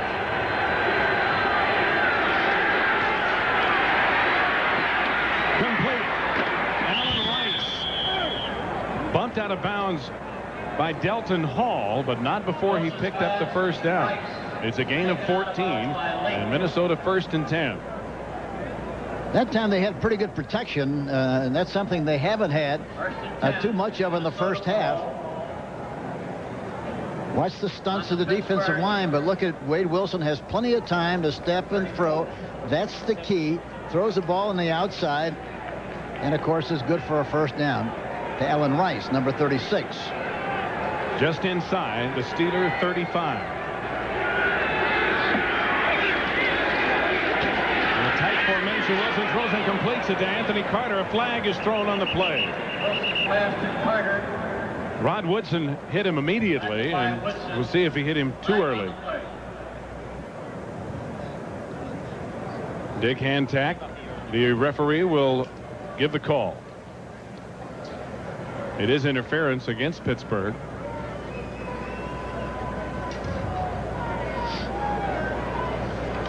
Pass interference, defense, number 26. The penalty is declined. First down. So Woodson did hit him too early, and we'll see it again. Watch the play action fake. Look at the linebackers come inside, and they throw right on the outside of Little, who is dropping back, but late. They throw right on the inside of Little, and it's good for the completion. Heck of a catch by Anthony Carter, who's been bothered by a sore shoulder. DJ Dozier nowhere to go. The tackle was made by Gerald Williams, but Keith Willis did a heck of a job of jamming in the hole and refusing to be blocked, and that's why Dozier couldn't go anywhere, and Gerald Williams made the tackle. Willis got the penetration. He started all the problems. On the left side. Loss of a yard. Now there you see the shot. Gerald Williams, and they also have on the Steelers Gerald with a D Williams, Gerald with a J, and Gerald with a G.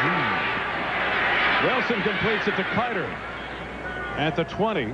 Wilson's pass to Carter. Not enough for the first down.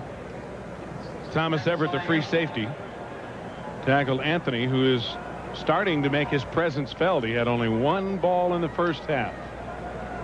And receivers like Anthony Carter, you really got to you have to get them in the game. You got to get the ball to them. He's so vitally important to the whole structure of your offensive personality that you got to get the ball to him. Minnesota now the 10th play of this drive. 3rd and 5 at the 20. And the pressure incomplete. Intended for Hassan Jones. Woodruff had the coverage on him, and Hardy Nickerson was right in Wade Wilson's face. 4th down. Here we see the pressure on the left side of the screen here. There you see number 54 Nickerson coming in and getting a shot at Wade Wilson. Makes him throw the ball before he wants to. Goes awry, and Teddy Garcia has tried 4 field goals, has only made 1, and his tendency has been to hook it a little bit to the left. Let's see what he does. 37-yard attempt. He pushes it to the right this time. Well, Jerry Burns has about had it with the kicking situation. Garcia replaced Chuck Nelson, who missed 7 of 9 in the preseason.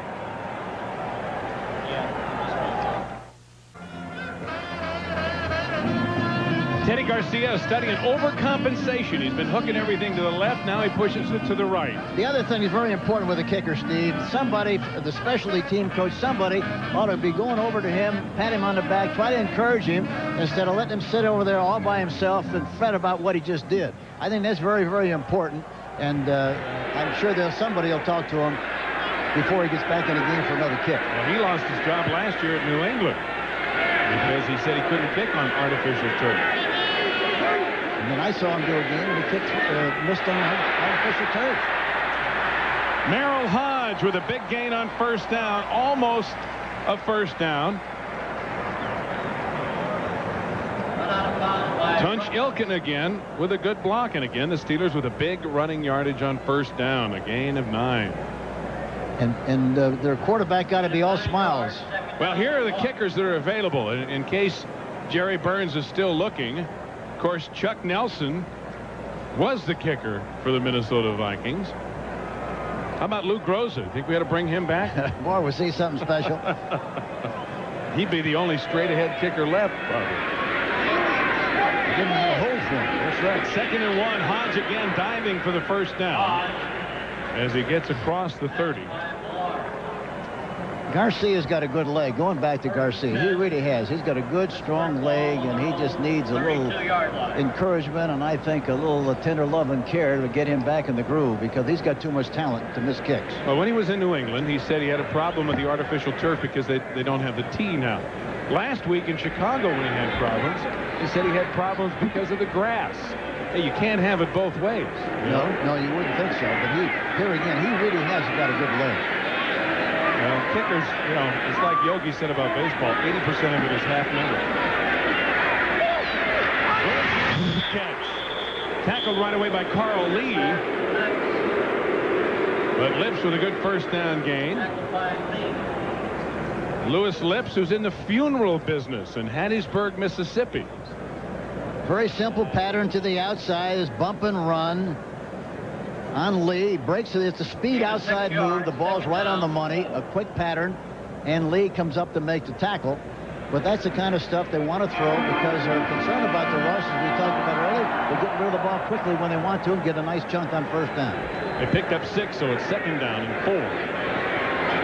Pittsburgh at their own 38. They lead 21-14. 8:51 to go in the third quarter.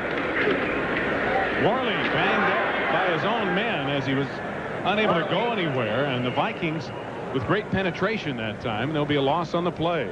Al Noga, the first one in there. Millard was the key that time. He got penetration and knocked off the guard, Long, number 74, and as a result, the whole thing got squashed right at the line of scrimmage. One of the things that the Steelers were concerned about is Minnesota's defense, and they're jumping around and their ability to force and press. And today, they're way over their yards per game average allowed already, and we have over 8 minutes left to go in the third quarter. Well, I don't think they're moving quite as much as they have in the past. Not quite as much as far as their linemen are concerned. And I think the rhythm and the cadence is something to do with that. Brister, and the pressure gets it. First down as Carter's driven out of bounds at the 45 by Joey Browner. Rodney Carter in his third year from Purdue. His third catch for 28 yards. Here's Carter coming out of the backfield, number 24, then breaks out in the flat. Another quick pattern to the outside, and finally makes the play, but it's strictly a one-on-one situation. And here again, the key, he's got plenty of time to throw that quick pattern. Bubby Brister has hit his last 5 in a row. Now he just changed the play at the line of scrimmage. It worked before. It works again. Flag on the play as the tackle is made inside the Minnesota 40.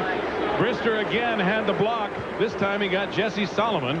A 21-yard gain, but there is laundry on the field. Flag on the play. Holding. Offense, number 20, 10-yard penalty.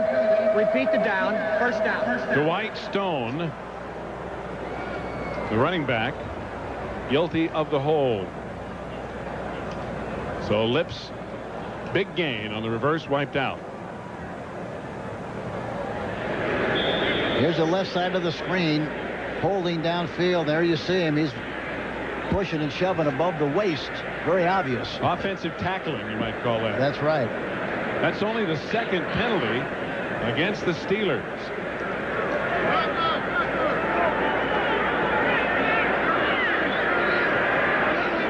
It's first down and about 4 yards to go as it's marked back 10 yards from the spot of the foul.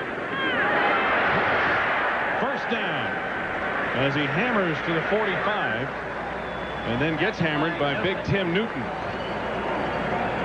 You know, the thing that's happening, the trend in the National Football League is most teams are using straight-ahead blocking. Straight-ahead blocking. This team is pulling people almost all the time. Every time you look at a play, you see a guard pulling, see a tackle pulling. They're trapping all the time, which is totally different from what's going on in the National Football League, and it creates a lot of problems for teams that are not used to seeing it. 7th play of the drive. 1st and 10 at the Minnesota 44.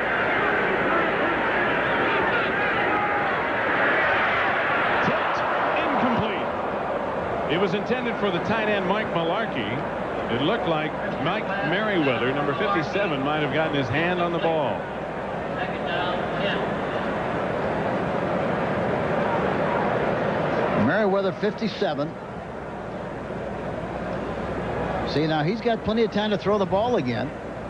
But they talk about, look at the defensive back. What a great jump he got on the ball. Browner really got a great jump on the ball. He saw Brister looking that way and got a jump and almost made the interception.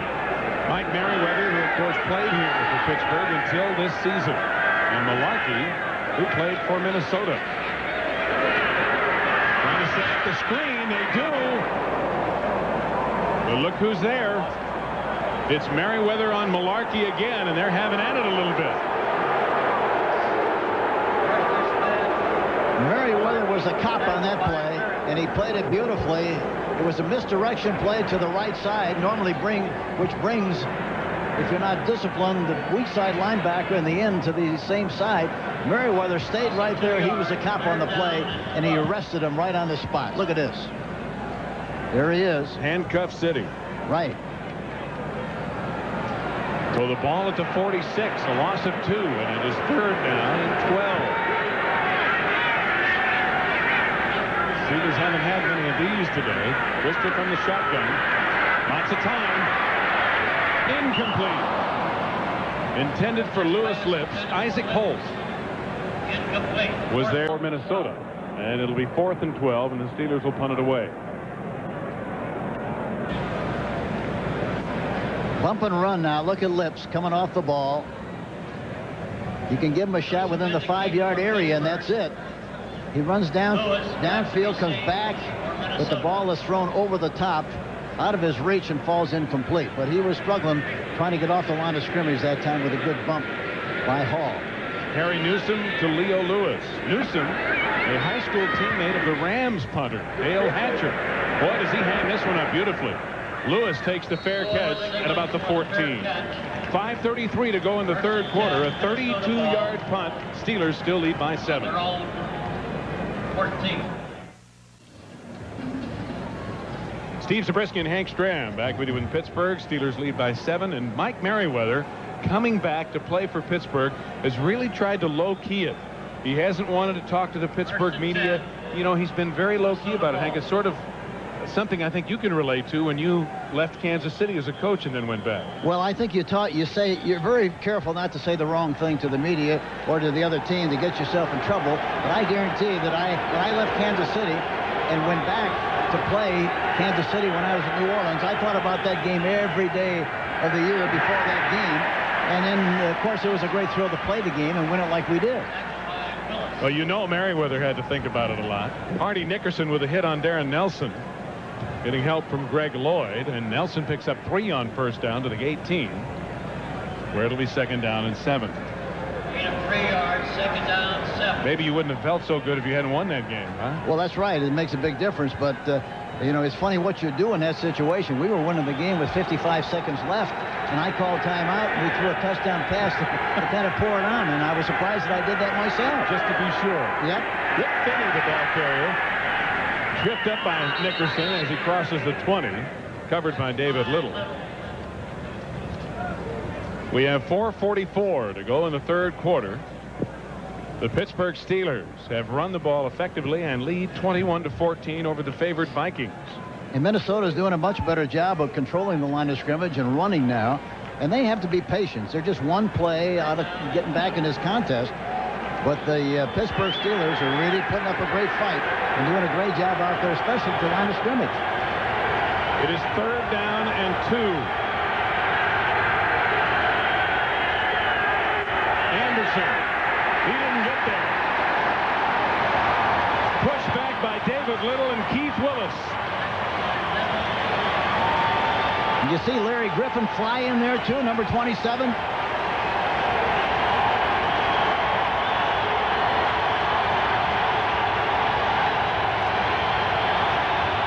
They're hot. And they love it. They used to call it the Steel Curtain. And they were the most popular defense in football. They have taken to calling them now the Pittsburgh Saran Wrap. defense. Well, in this game, the steel curtain appears to be at least on the way back. Yeah, they came out of retirement today. I'll guarantee you that. Although the defense has really been playing very well anyhow in the games that they've lost. They're measuring just in case. It is a first down. Boy, oh boy, it didn't appear as if Anderson had gained enough yardage.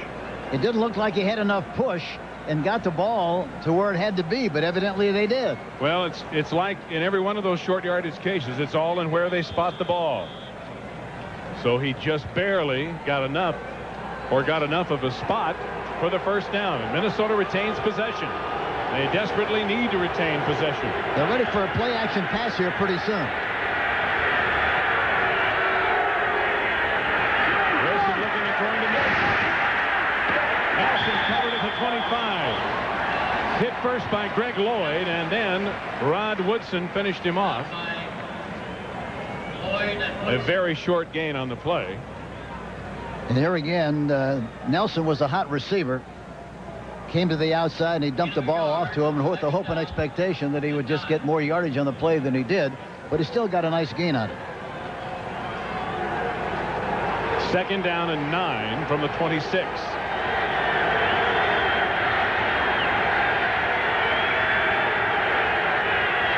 Hassan Jones in motion. Blitz. Whistle. Now some extracurricular activity between Kirk Loudermilk, the center, and Gerald Williams. Loudermilk and Williams, I don't think, however, are involved in the penalty. We'll hear. Offense, number 76, 5-yard penalty, still 2nd down. So it's Tim Irwin in his 9th year out of Tennessee, the guilty party. The crowd really up now, as it is 2nd down and 14. Back at the 21.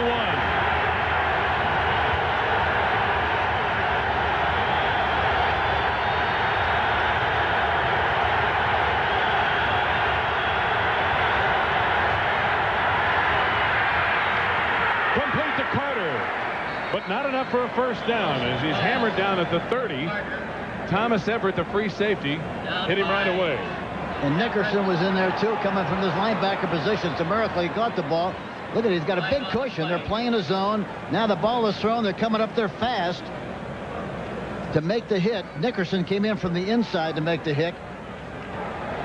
Personal foul on the defense, number 98, 15-yard penalty, first down. Gerald Williams, the nose tackle, called for the personal foul, and it'll be tacked on 15 yards. So the Vikings get a little farther up the field and will, in fact, have a first down, as it would have brought up 3rd down and about 5. Last week, pardon me, Hank, last week the Steelers had a team record 12 penalties for 144 yards, and it really hurt them. 4 of them were late hits like that. Unsportsmanlike conduct. So after a relatively penalty-free first half, the flags are flying here in the 3rd quarter. 1st and 10. 2:11 to go in the 3rd. Complete again to Carter at the Steeler 40. And now let's go to NFL Today's Brent Musburger in New York for an NFL Today update. Thanks, Brent. Boy, I'll tell you, when 2 great running backs get together, it can really be a duel. They bring out the best in each other, and it looks like that's what's happening between Chicago and Detroit. Wilson under pressure from Nickerson. Run out of bounds. Gerald Williams also over there.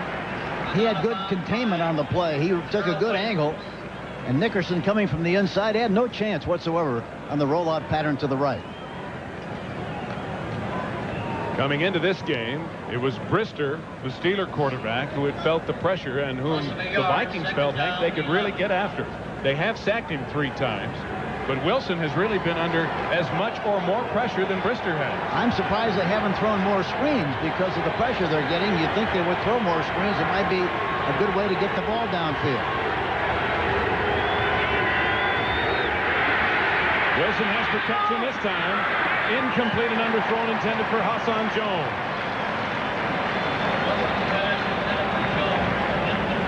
Pittsburgh is coming after him, and that time they had another blitz with Nickerson coming up the middle. The play-action fake held him a little bit. He had time, but he threw the ball, as you can see, before he could really step and throw. And that's the key. I think, if the quarterback can't get back in the pocket, step, throw, follow through, he has a hard time throwing the ball where he wants to throw it. In that Chicago-Detroit game, the Bears with a field goal to lead 30-20 over Detroit. Minnesota 5 for 10 on third down conversions. 4 wide receivers in the nickel package for Pittsburgh. Wilson to run. Short of the first down, knocked down by Thomas Everett. Penalty flags go, and a fight is underway at the 25. Anthony Carter down there with Delton Hall, number 35 for Pittsburgh, and they were really getting after each other, scratching and clawing and rolling around on the turf. Did you see Delton Hall, too, yelling at Larry Griffin, number 22? They had a little bit of a problem. There you see Hall on the sideline. We have a personal foul on the defense. Fouls are all set. 4th down. 99 times out of 100, that's what's going to happen when 2 guys go at it. Watch Williams on the left.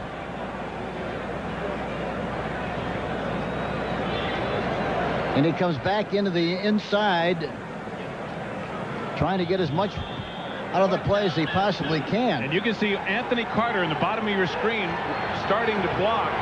He was in a position to do that, but didn't have to because he got tackled. And Delton Hall took exception to the fact he thought he got hit late. So it is 4th down and 2, and the Vikings go for it at the Steeler 32.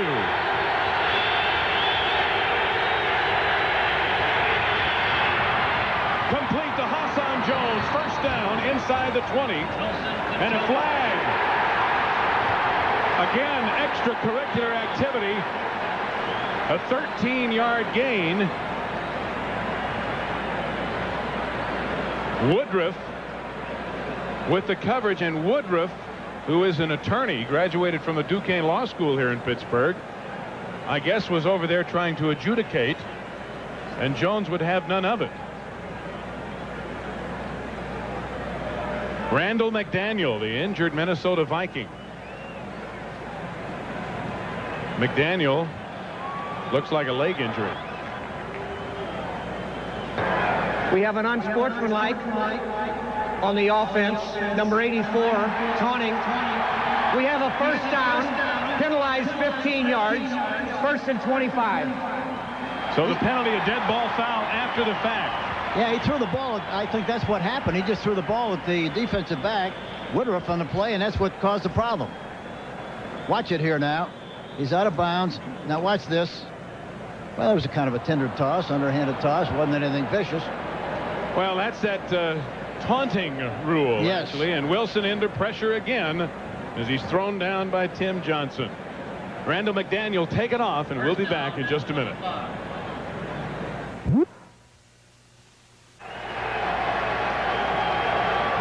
John Michaels on the sideline really giving the official what for on the taunting call against Hassan Jones. 1st and 25.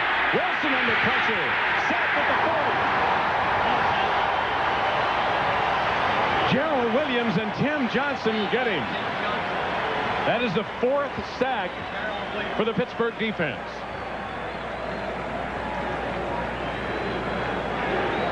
Gerald Williams. Watch him coming in on the inside, and then he comes back from the backside.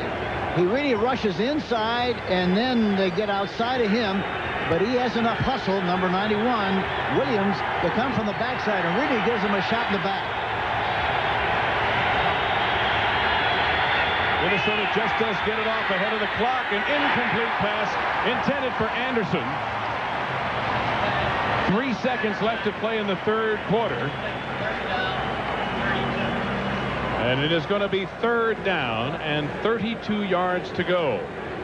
These two teams, the Pittsburgh Steelers and the Minnesota Vikings, have combined over the years for 25 playoff appearances in 21 years and they've also been in the Super Bowl 9 times.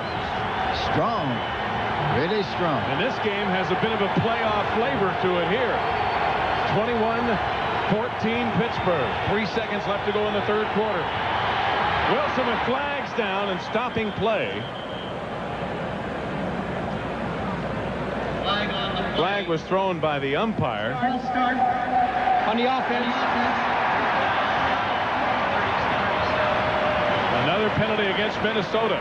When the Steelers gave Minnesota a penalty to keep the drive alive, and then the Vikings have capitalized, now the Vikings have hurt themselves. 3 seconds. Well, that was tough to see. It really was. The umpire behind the defense, Gordon Wells, threw the flag. I would throw a screen pass here on third down. The way the Pittsburgh Steelers are coming after him, they ought to get a pretty good play, at least get him in a position where they could kick a field goal on this shot. Well, they put the 3 seconds back on the clock because the penalty stopped play before the snap. This is the 11th play of the drive, but it is third down and 37. They got to slow down that rush somehow with draws and screens, and they haven't done it yet, or traps. Here they come. Good catch by Jones. Out of bounds near the 36, but he is way short of the first down, driven out by Carnell Lake. That's the end of the third quarter, with the Steelers leading the Vikings 21-14. End of the third quarter, score Pittsburgh 21. Wade Wilson has been the one today to have problem with both finding somebody open and having the time to get the ball to them. And Tommy Kramer is starting to loosen up on the Minnesota sideline.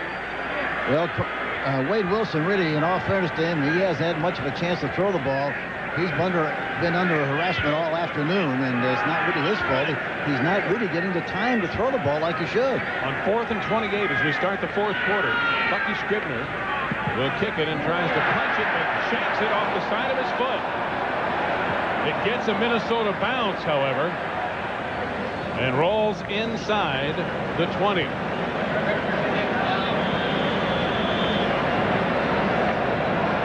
We'll return after a word from your local station. This is CBS. CBS Sports coverage of the National Football League is sponsored by your Toyota dealer. Whatever car or truck you choose, you'll love the quality. Who could ask for anything more? New York Light, the company you keep.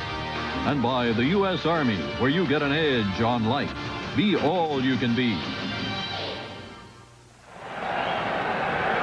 As we come inside Three Rivers Stadium, one of the more aptly named stadiums in the country, the Steelers with a 1st and 10 at their own 18, leading 21-14, and Brister to throw, setting up the screen to this side, Warren Williams. And Williams motors for a first down outside the 30 for a gain of 15. DeMonte Dawson with a good block to spring him. Warren Williams out of Miami. Tom Moore, who calls the plays on the sideline. That was a great call by Tom. Excellent call. Play action fake and then a screen from it. It held everybody inside. He threw the ball outside. It was beautifully thrown and a big play. It moves it out to the 33, where it's another first down for the Steelers. And boy, their first down yardage, both running and passing, have been extremely effective.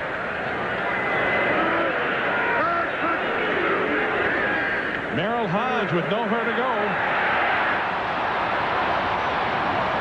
Joey Browner brings him down, but Hodge was able to make something out of nothing. Noga was out there and stopped him. Got penetration. He had to put the brakes on and turn around and go back the other way. 4 yards, 2nd down. See Noga coming into the picture, 99. He reverses his field, goes to the other side. Browner got him one-on-one and puts him down. Browner is strong. Well, strong hands, strong arms. Strong family. A lot of athletes come out of that Browner family. 2nd down and 6. Pittsburgh at their own 38.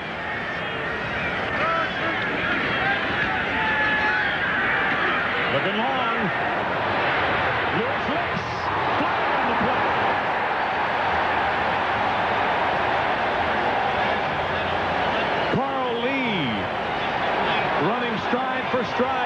purse lips, and a flag at the 28 of Minnesota.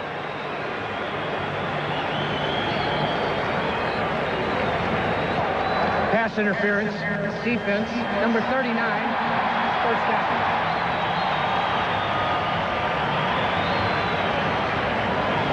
Here's the replay of it.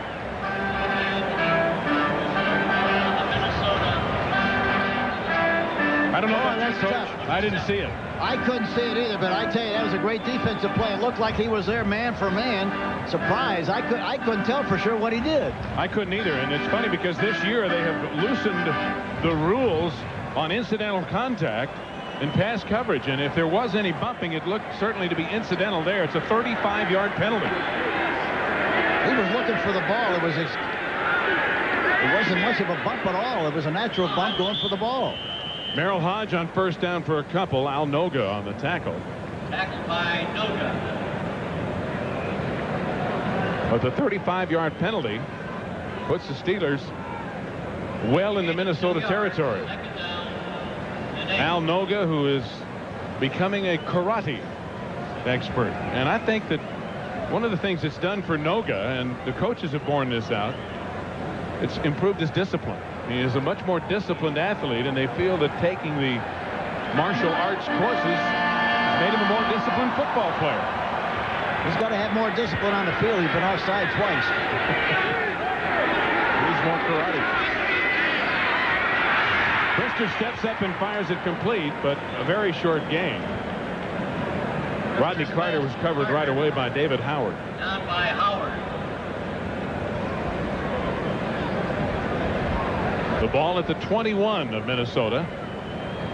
12 minutes and 40 seconds to go in the game. The Steelers lead 21-14, and they are maintaining possession. They are in Gary Anderson field goal range right now. He was kicking him 54 yards in the pregame warm-up. The way their defense is played, another 3 points could be big.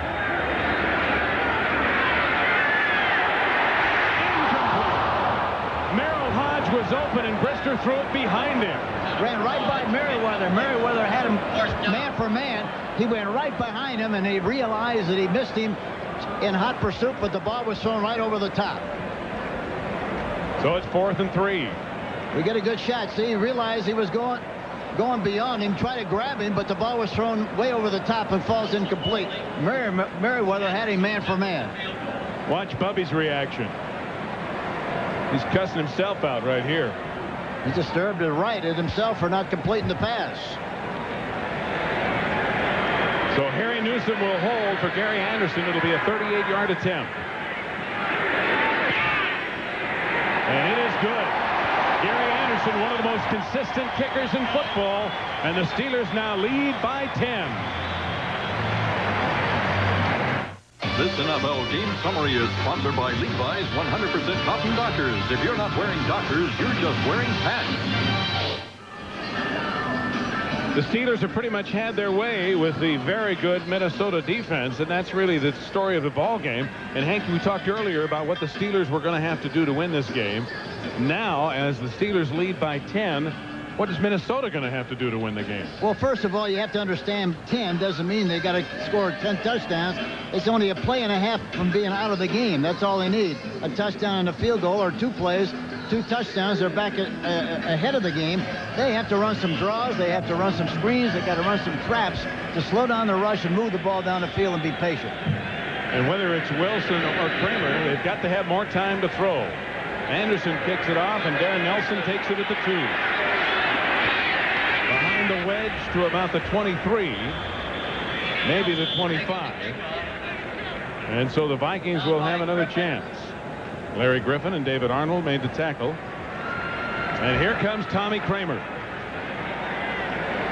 Over almost 24,000 yards in his career, in his 13th year out of Rice University, as he replaces Wade Wilson, who has struggled.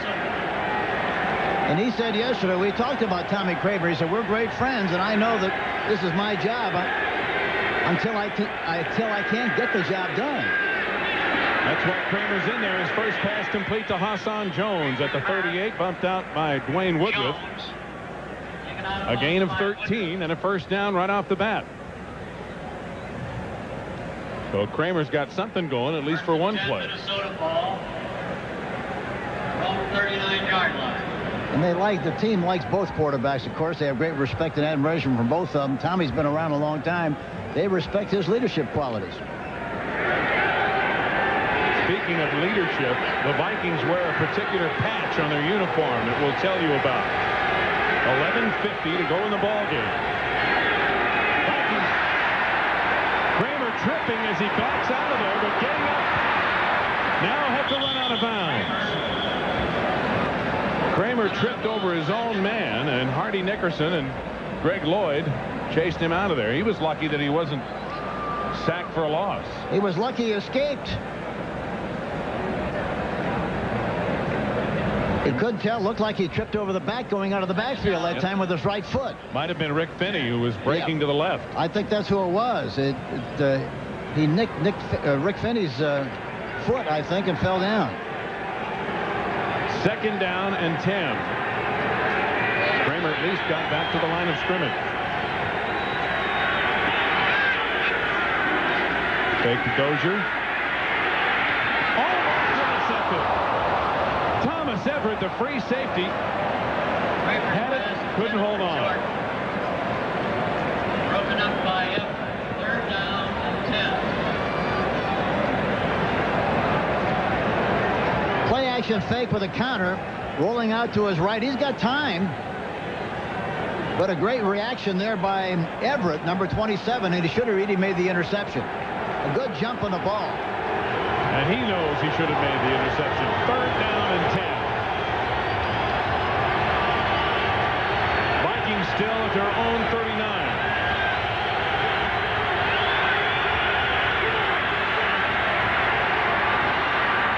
Almost picked off again. Intended for Anthony Carter, and Dwayne Woodruff and Larry Griffin were all over him.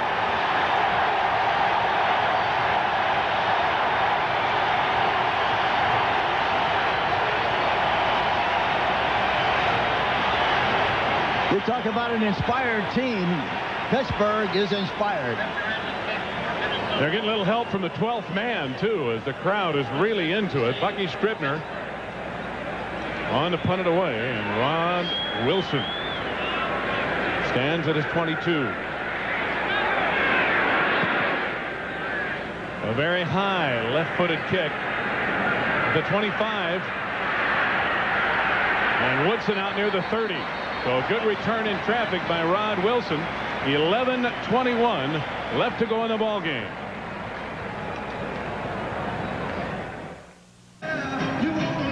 After an offensive-minded first half, it saw the Pittsburgh Steelers lead by 7 at halftime. The defenses have taken over a little bit here in the second half. Defense has been the cry here in Pittsburgh for a long time. And Joe Green, who coaches the defensive line, one of the Steel Curtain originals. Now it's the Pittsburgh offense, 1st and 10 at their own 35. They've run 18 times on first down, 6 passes. We might see a play-action pass here. It's a run to Worley, and Keith Millard is all over him. Boy, but did Minnesota get penetration that time? They were in the backfield. At the same time, Worley was taking the handoff. One of the best in the business right there. Millard, no question about his great skill and ability. Look at him get the penetration. He goes into the gap between the center and the guard, and the way he took off, he looked like he was in a starting block that time and got right into the other team's backfield. One of the reasons they don't want Millard on the nose and on the center is because he does come up so quickly. And you could really see it in that replay, how quick he is and how much he comes up in an effort to penetrate the gap. He's in there again. This time they get the handoff off, however. Banging ahead to the 33 is Worley. David Howard on the tackle. Watch Millard this time coming across the line of scrimmage. Look at the way he comes off the ball this time. In the gap again, right inside of Wolfley. 4 yards, third down. And he gets a shot on the quarterback, but the ball carrier went on the inside and made a nice gain on the play. But he's coming off the ball flying, got those ears pinned back and really coming off there tough. Third down and 11.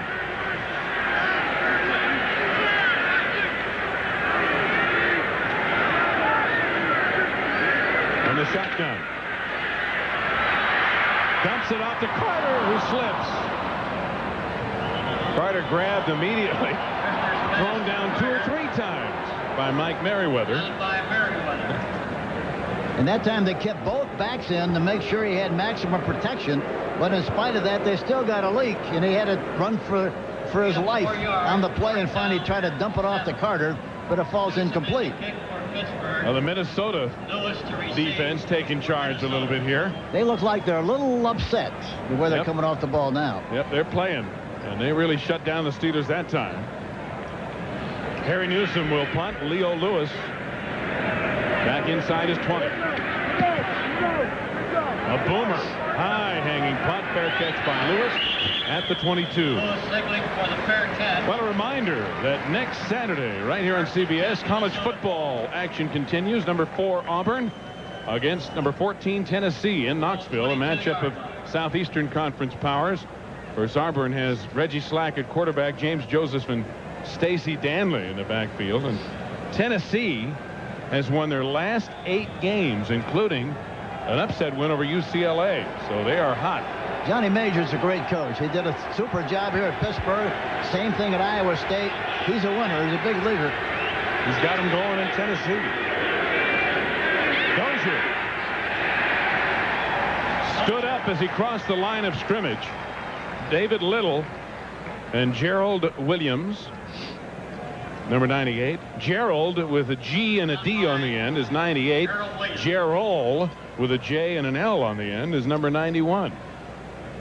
I tell you that Gerald Williams, he's played a terrific game here this afternoon. I'll tell you that. He's been everywhere. Dozier hasn't been much of a factor. 6 carries for 12 yards. Under pressure, Kramer gets away. Rick Finney. Woodson chases him. Woodson will win that race every day, but it's a good gain for Minnesota.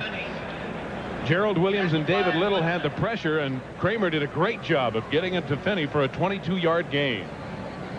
Good composure on the part and poise on the part of Kramer. Dumping the ball off to Finney. They did a poor job of blocking. Williams, who was on the nose of the center, didn't block him like they should have. He had to escape up the middle, dumped the ball off to Finney. But the key was that the quarterback, Kramer, did a good job of escaping on the play. Anthony Carter on the reversing.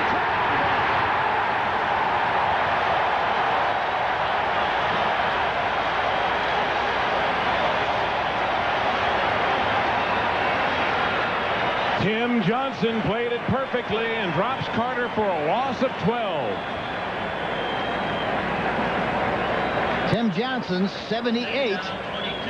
Here you see him come across, gets the penetration and knocks down the ball carrier, Carter. And look at the Is he reaction. happy? Boy. Looks like he's going to throw the hammer there. The old hammer throw. Steelers playing with great emotion. It's now 2nd down and 22, back at the 35. Incomplete, intended for Dozier. And Kramer led him a little too far. Gerald Williams covering Dozier on the play.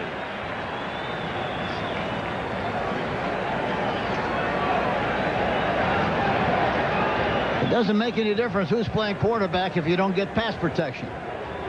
The other thing that I think has been overlooked a little, Hank, is the job that the Pittsburgh secondary is doing, because neither Kramer nor Wilson have had a lot of guys open to throw to. Well, of course, the rush is the start of that. They get such a good rush that he doesn't really have a good chance to set up and throw the ball like he wants to. He's got to throw a screen here someplace. They hadn't thrown it for a long time. 3rd and 22. Kramer down.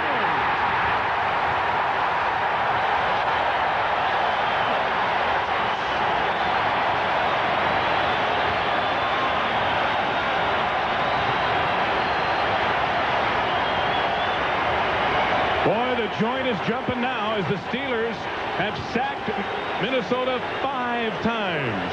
Watch Tim Johnson. Right there. He just kept scrambling even though he was down. That's right. He was crawling around there, still made penetration and made the tackle. Tim Johnson, number 78. Scribner to punt again. Rod Wilson back for Pittsburgh. Beautiful punt by Scribner. From the 22. Woodson blasted as he crosses the 40. But the Steelers have the football back. They lead by 10 with 6:57 to go.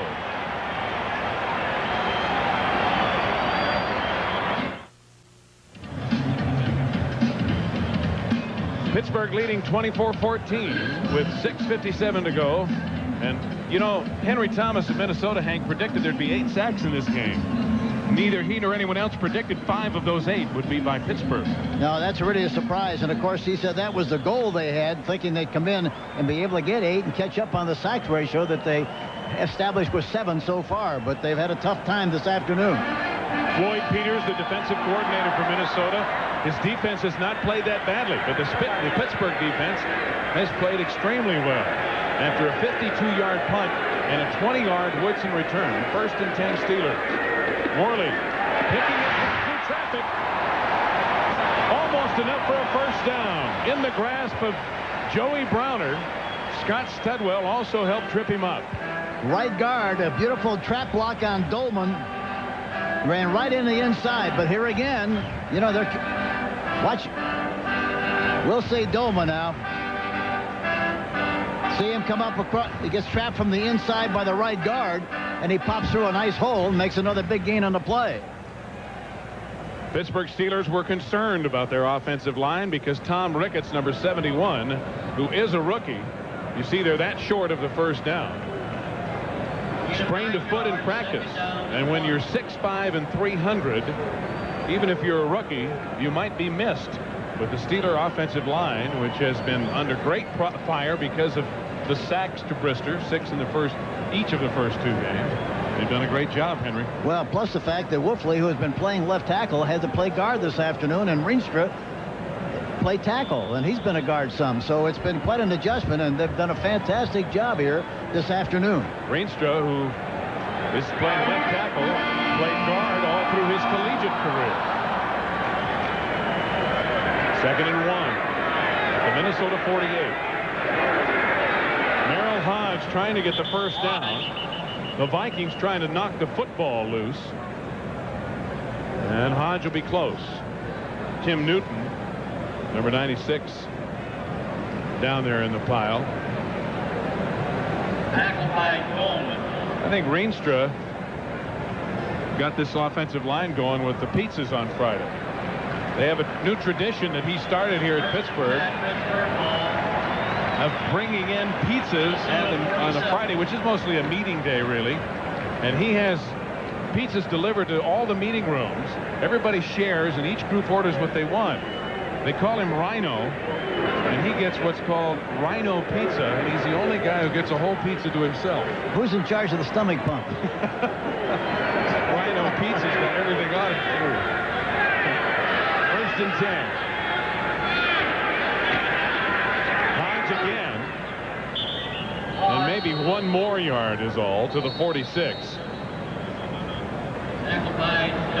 We had a piece of that pizza the other day. It was good, wasn't it? Yeah. Really good. I think what we got was the leftovers. The leftovers. We got the scraps. Minnesota calling timeout with 5:21 to go. We didn't have the Rhino Pizza because I don't think either one of us could have handled that. I never had Rhino. What's a Rhino Pizza taste like? What kind of meat is that? Like Rhino? everything. He has everything on it. Well, Chuck Noll came here to Pittsburgh 20 years ago, 1969. They were 1-13 that season. And in 1969, check out what happened. Through 71, they didn't do too well. But look at 72 through 84, a 70% winning percentage, rivaling Hank Stram in coaching success. But boy, since 1985, things have been bleak around here. Well, you know, the great thing about this organization, I talked to Dan Rooney the other day on the telephone, had a nice visit with him, and it was amazing. You never would have thought they lost the game, how enthusiastic he was about the ability and skill and the potential of this young football team. He said, I guarantee you, you know, I don't know what we're going to do, but we're going to play better, we're going to be better, we're going to be a good football team in the future. You have that kind of support from your owner while you're in good shape. Well, they're a lot better football team today. Warren Williams banging straight ahead. Warren Williams. Short yardage. Tim Newton again covering him. And this is what the Steelers want to do. There's a flag down, illegal motion against the Steelers. So this is going to hurt their effort here to maintain possession and run time off the clock. Here's the call. Illegal motion, offense, number 62, 5-yard penalty. Repeat the down, second down.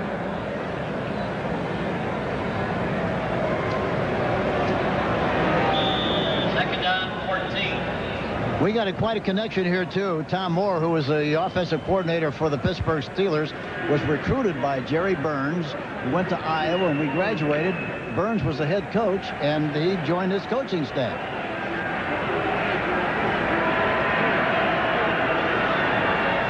Second down and 14 after the penalty.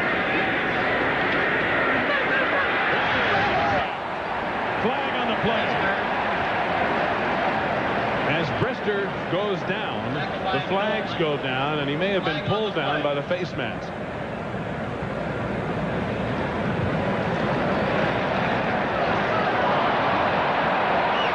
Personal foul, defense, number 75, face mask, 15 yards, first down. And it's a biggie. It's the major face mask penalty against Keith Millard just when Minnesota stops them. They get another bad penalty. Here's Millard coming on the inside, and he reaches out in self-defense and gets the face mask.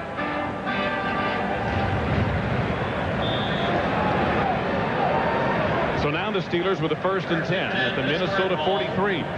Minnesota 43 yards. 8th penalty against the Vikings. 4:48 left to go in the game. It's 24-14, Pittsburgh leading. Warren Williams getting outside. Greenstra with a block and a first down for Pittsburgh. Scott Studwell makes the tackle. John Riestra pulling, made a great block out in front, number 79. Watch him pulling to the right side. And there's the block coming up. Here you see him pulling from the left guard position, left tackle position, and gets a good block downfield, provides good running room for the ball carrier. That made the difference between getting the first down and not, as it's an 11-yard game. Rienstra blocking Joey Browner out of there. The ball at the 32 of Minnesota. And the Steelers out rushing the Vikings, leading by 10. Merrill Hodge. Al Noga went for a ride as he grabbed him around the shoulders, and Hodge pulled him forward for about a gain of 3. Tackled by Noga. Noga's known as the team joker on the Vikings. And that, however, is off the field, not between the white lines. Look at Philadelphia leading 28-17 over San Francisco. Chicago now up big. Boy, Houston's had an up and down year so far. And they're a talented team. Well, Seattle came to life.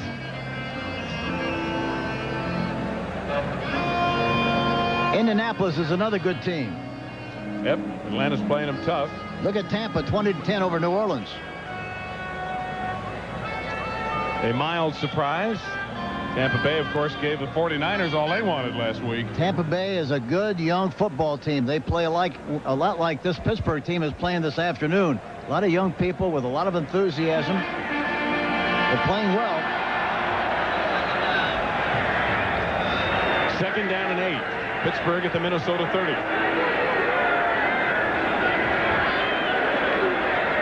Draw to warning.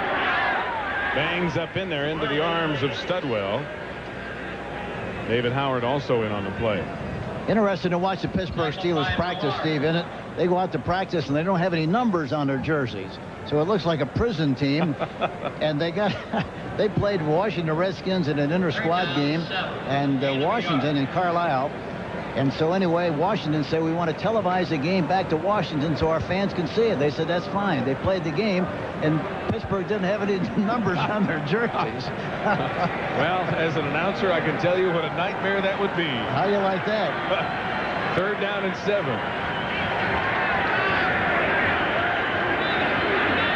Inside handoff to Merrill Hodge.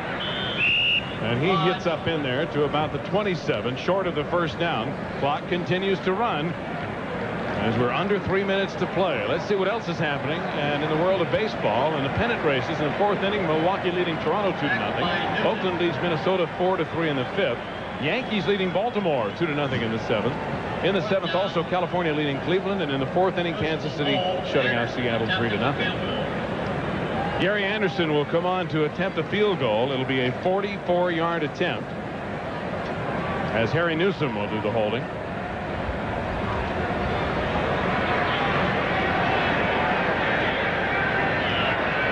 Just a few seconds left on the clock as they get it away. There's the old automatic.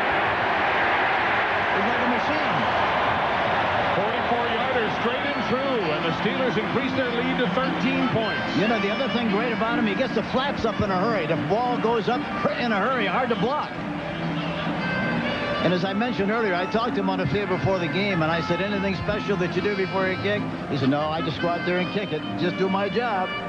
Unlike many kickers who have a lot of psychological ploys they have to use, Anderson, one of the best in the business and now the all-time leading scorer in Pittsburgh Steeler history, broke that record by Roy Girella with his first kick an extra point today. Just keeps on keeping on in his 8th year out of Syracuse.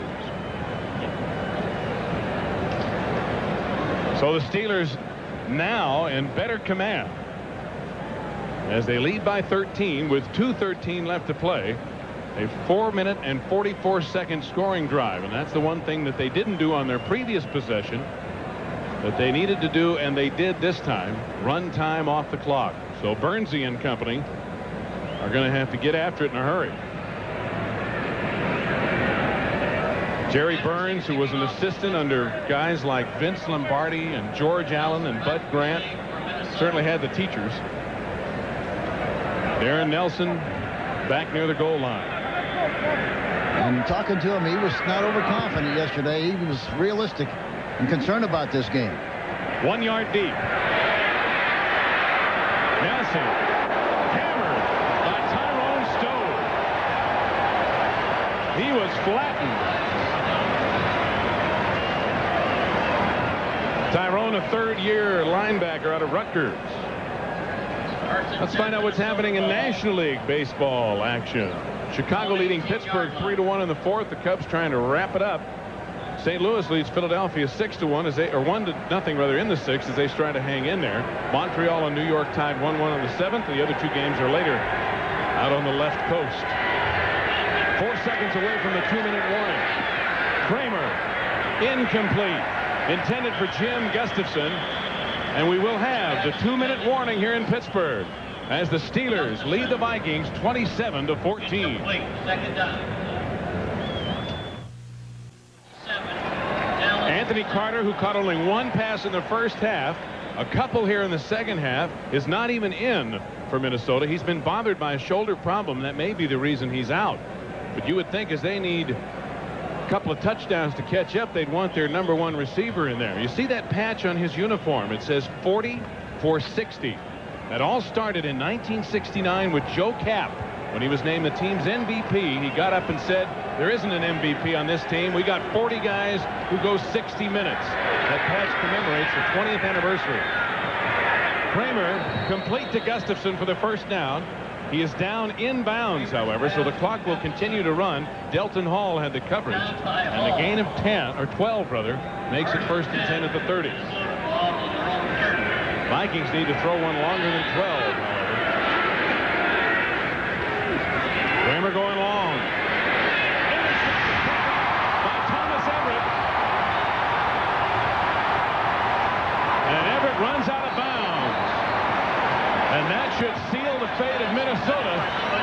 the Pittsburgh defense puts a little exclamation point on their performance today. What a great effort on the part of this whole football team, really, this afternoon.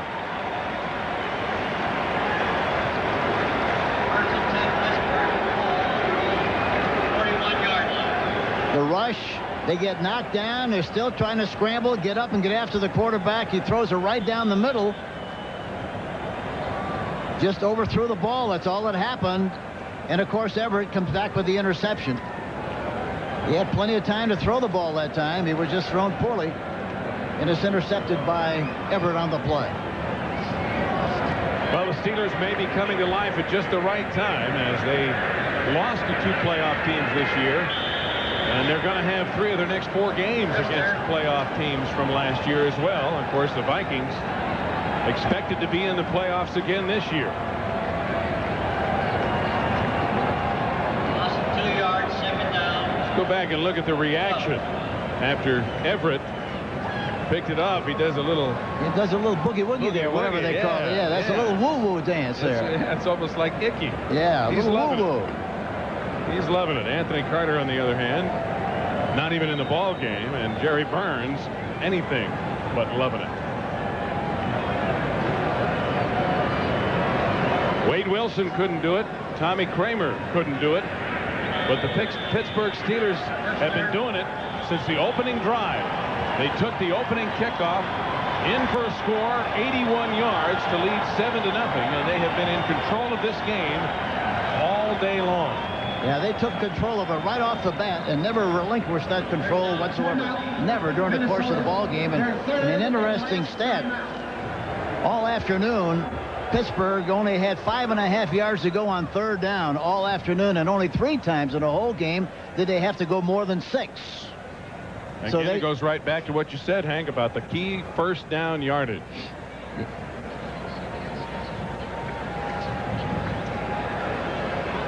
Well, why are there so many hospital workers, including a respected chief of orthopedics at San Francisco General, quitting their profession? They're afraid they could end up with AIDS. 60 Minutes tonight on CBS discusses that very thing. It'll be followed by Murder, She Wrote, CBS special Island Sun starring Richard Chamberlain, and the CBS special Wolf tonight here on CBS. Vikings are looking at their 6th consecutive road loss to an AFC team. And all the stories coming up on the NFL Today post-game show next here on CBS. Brister again going down to a knee. And the clock will run out on Jerry Burns and the Vikings.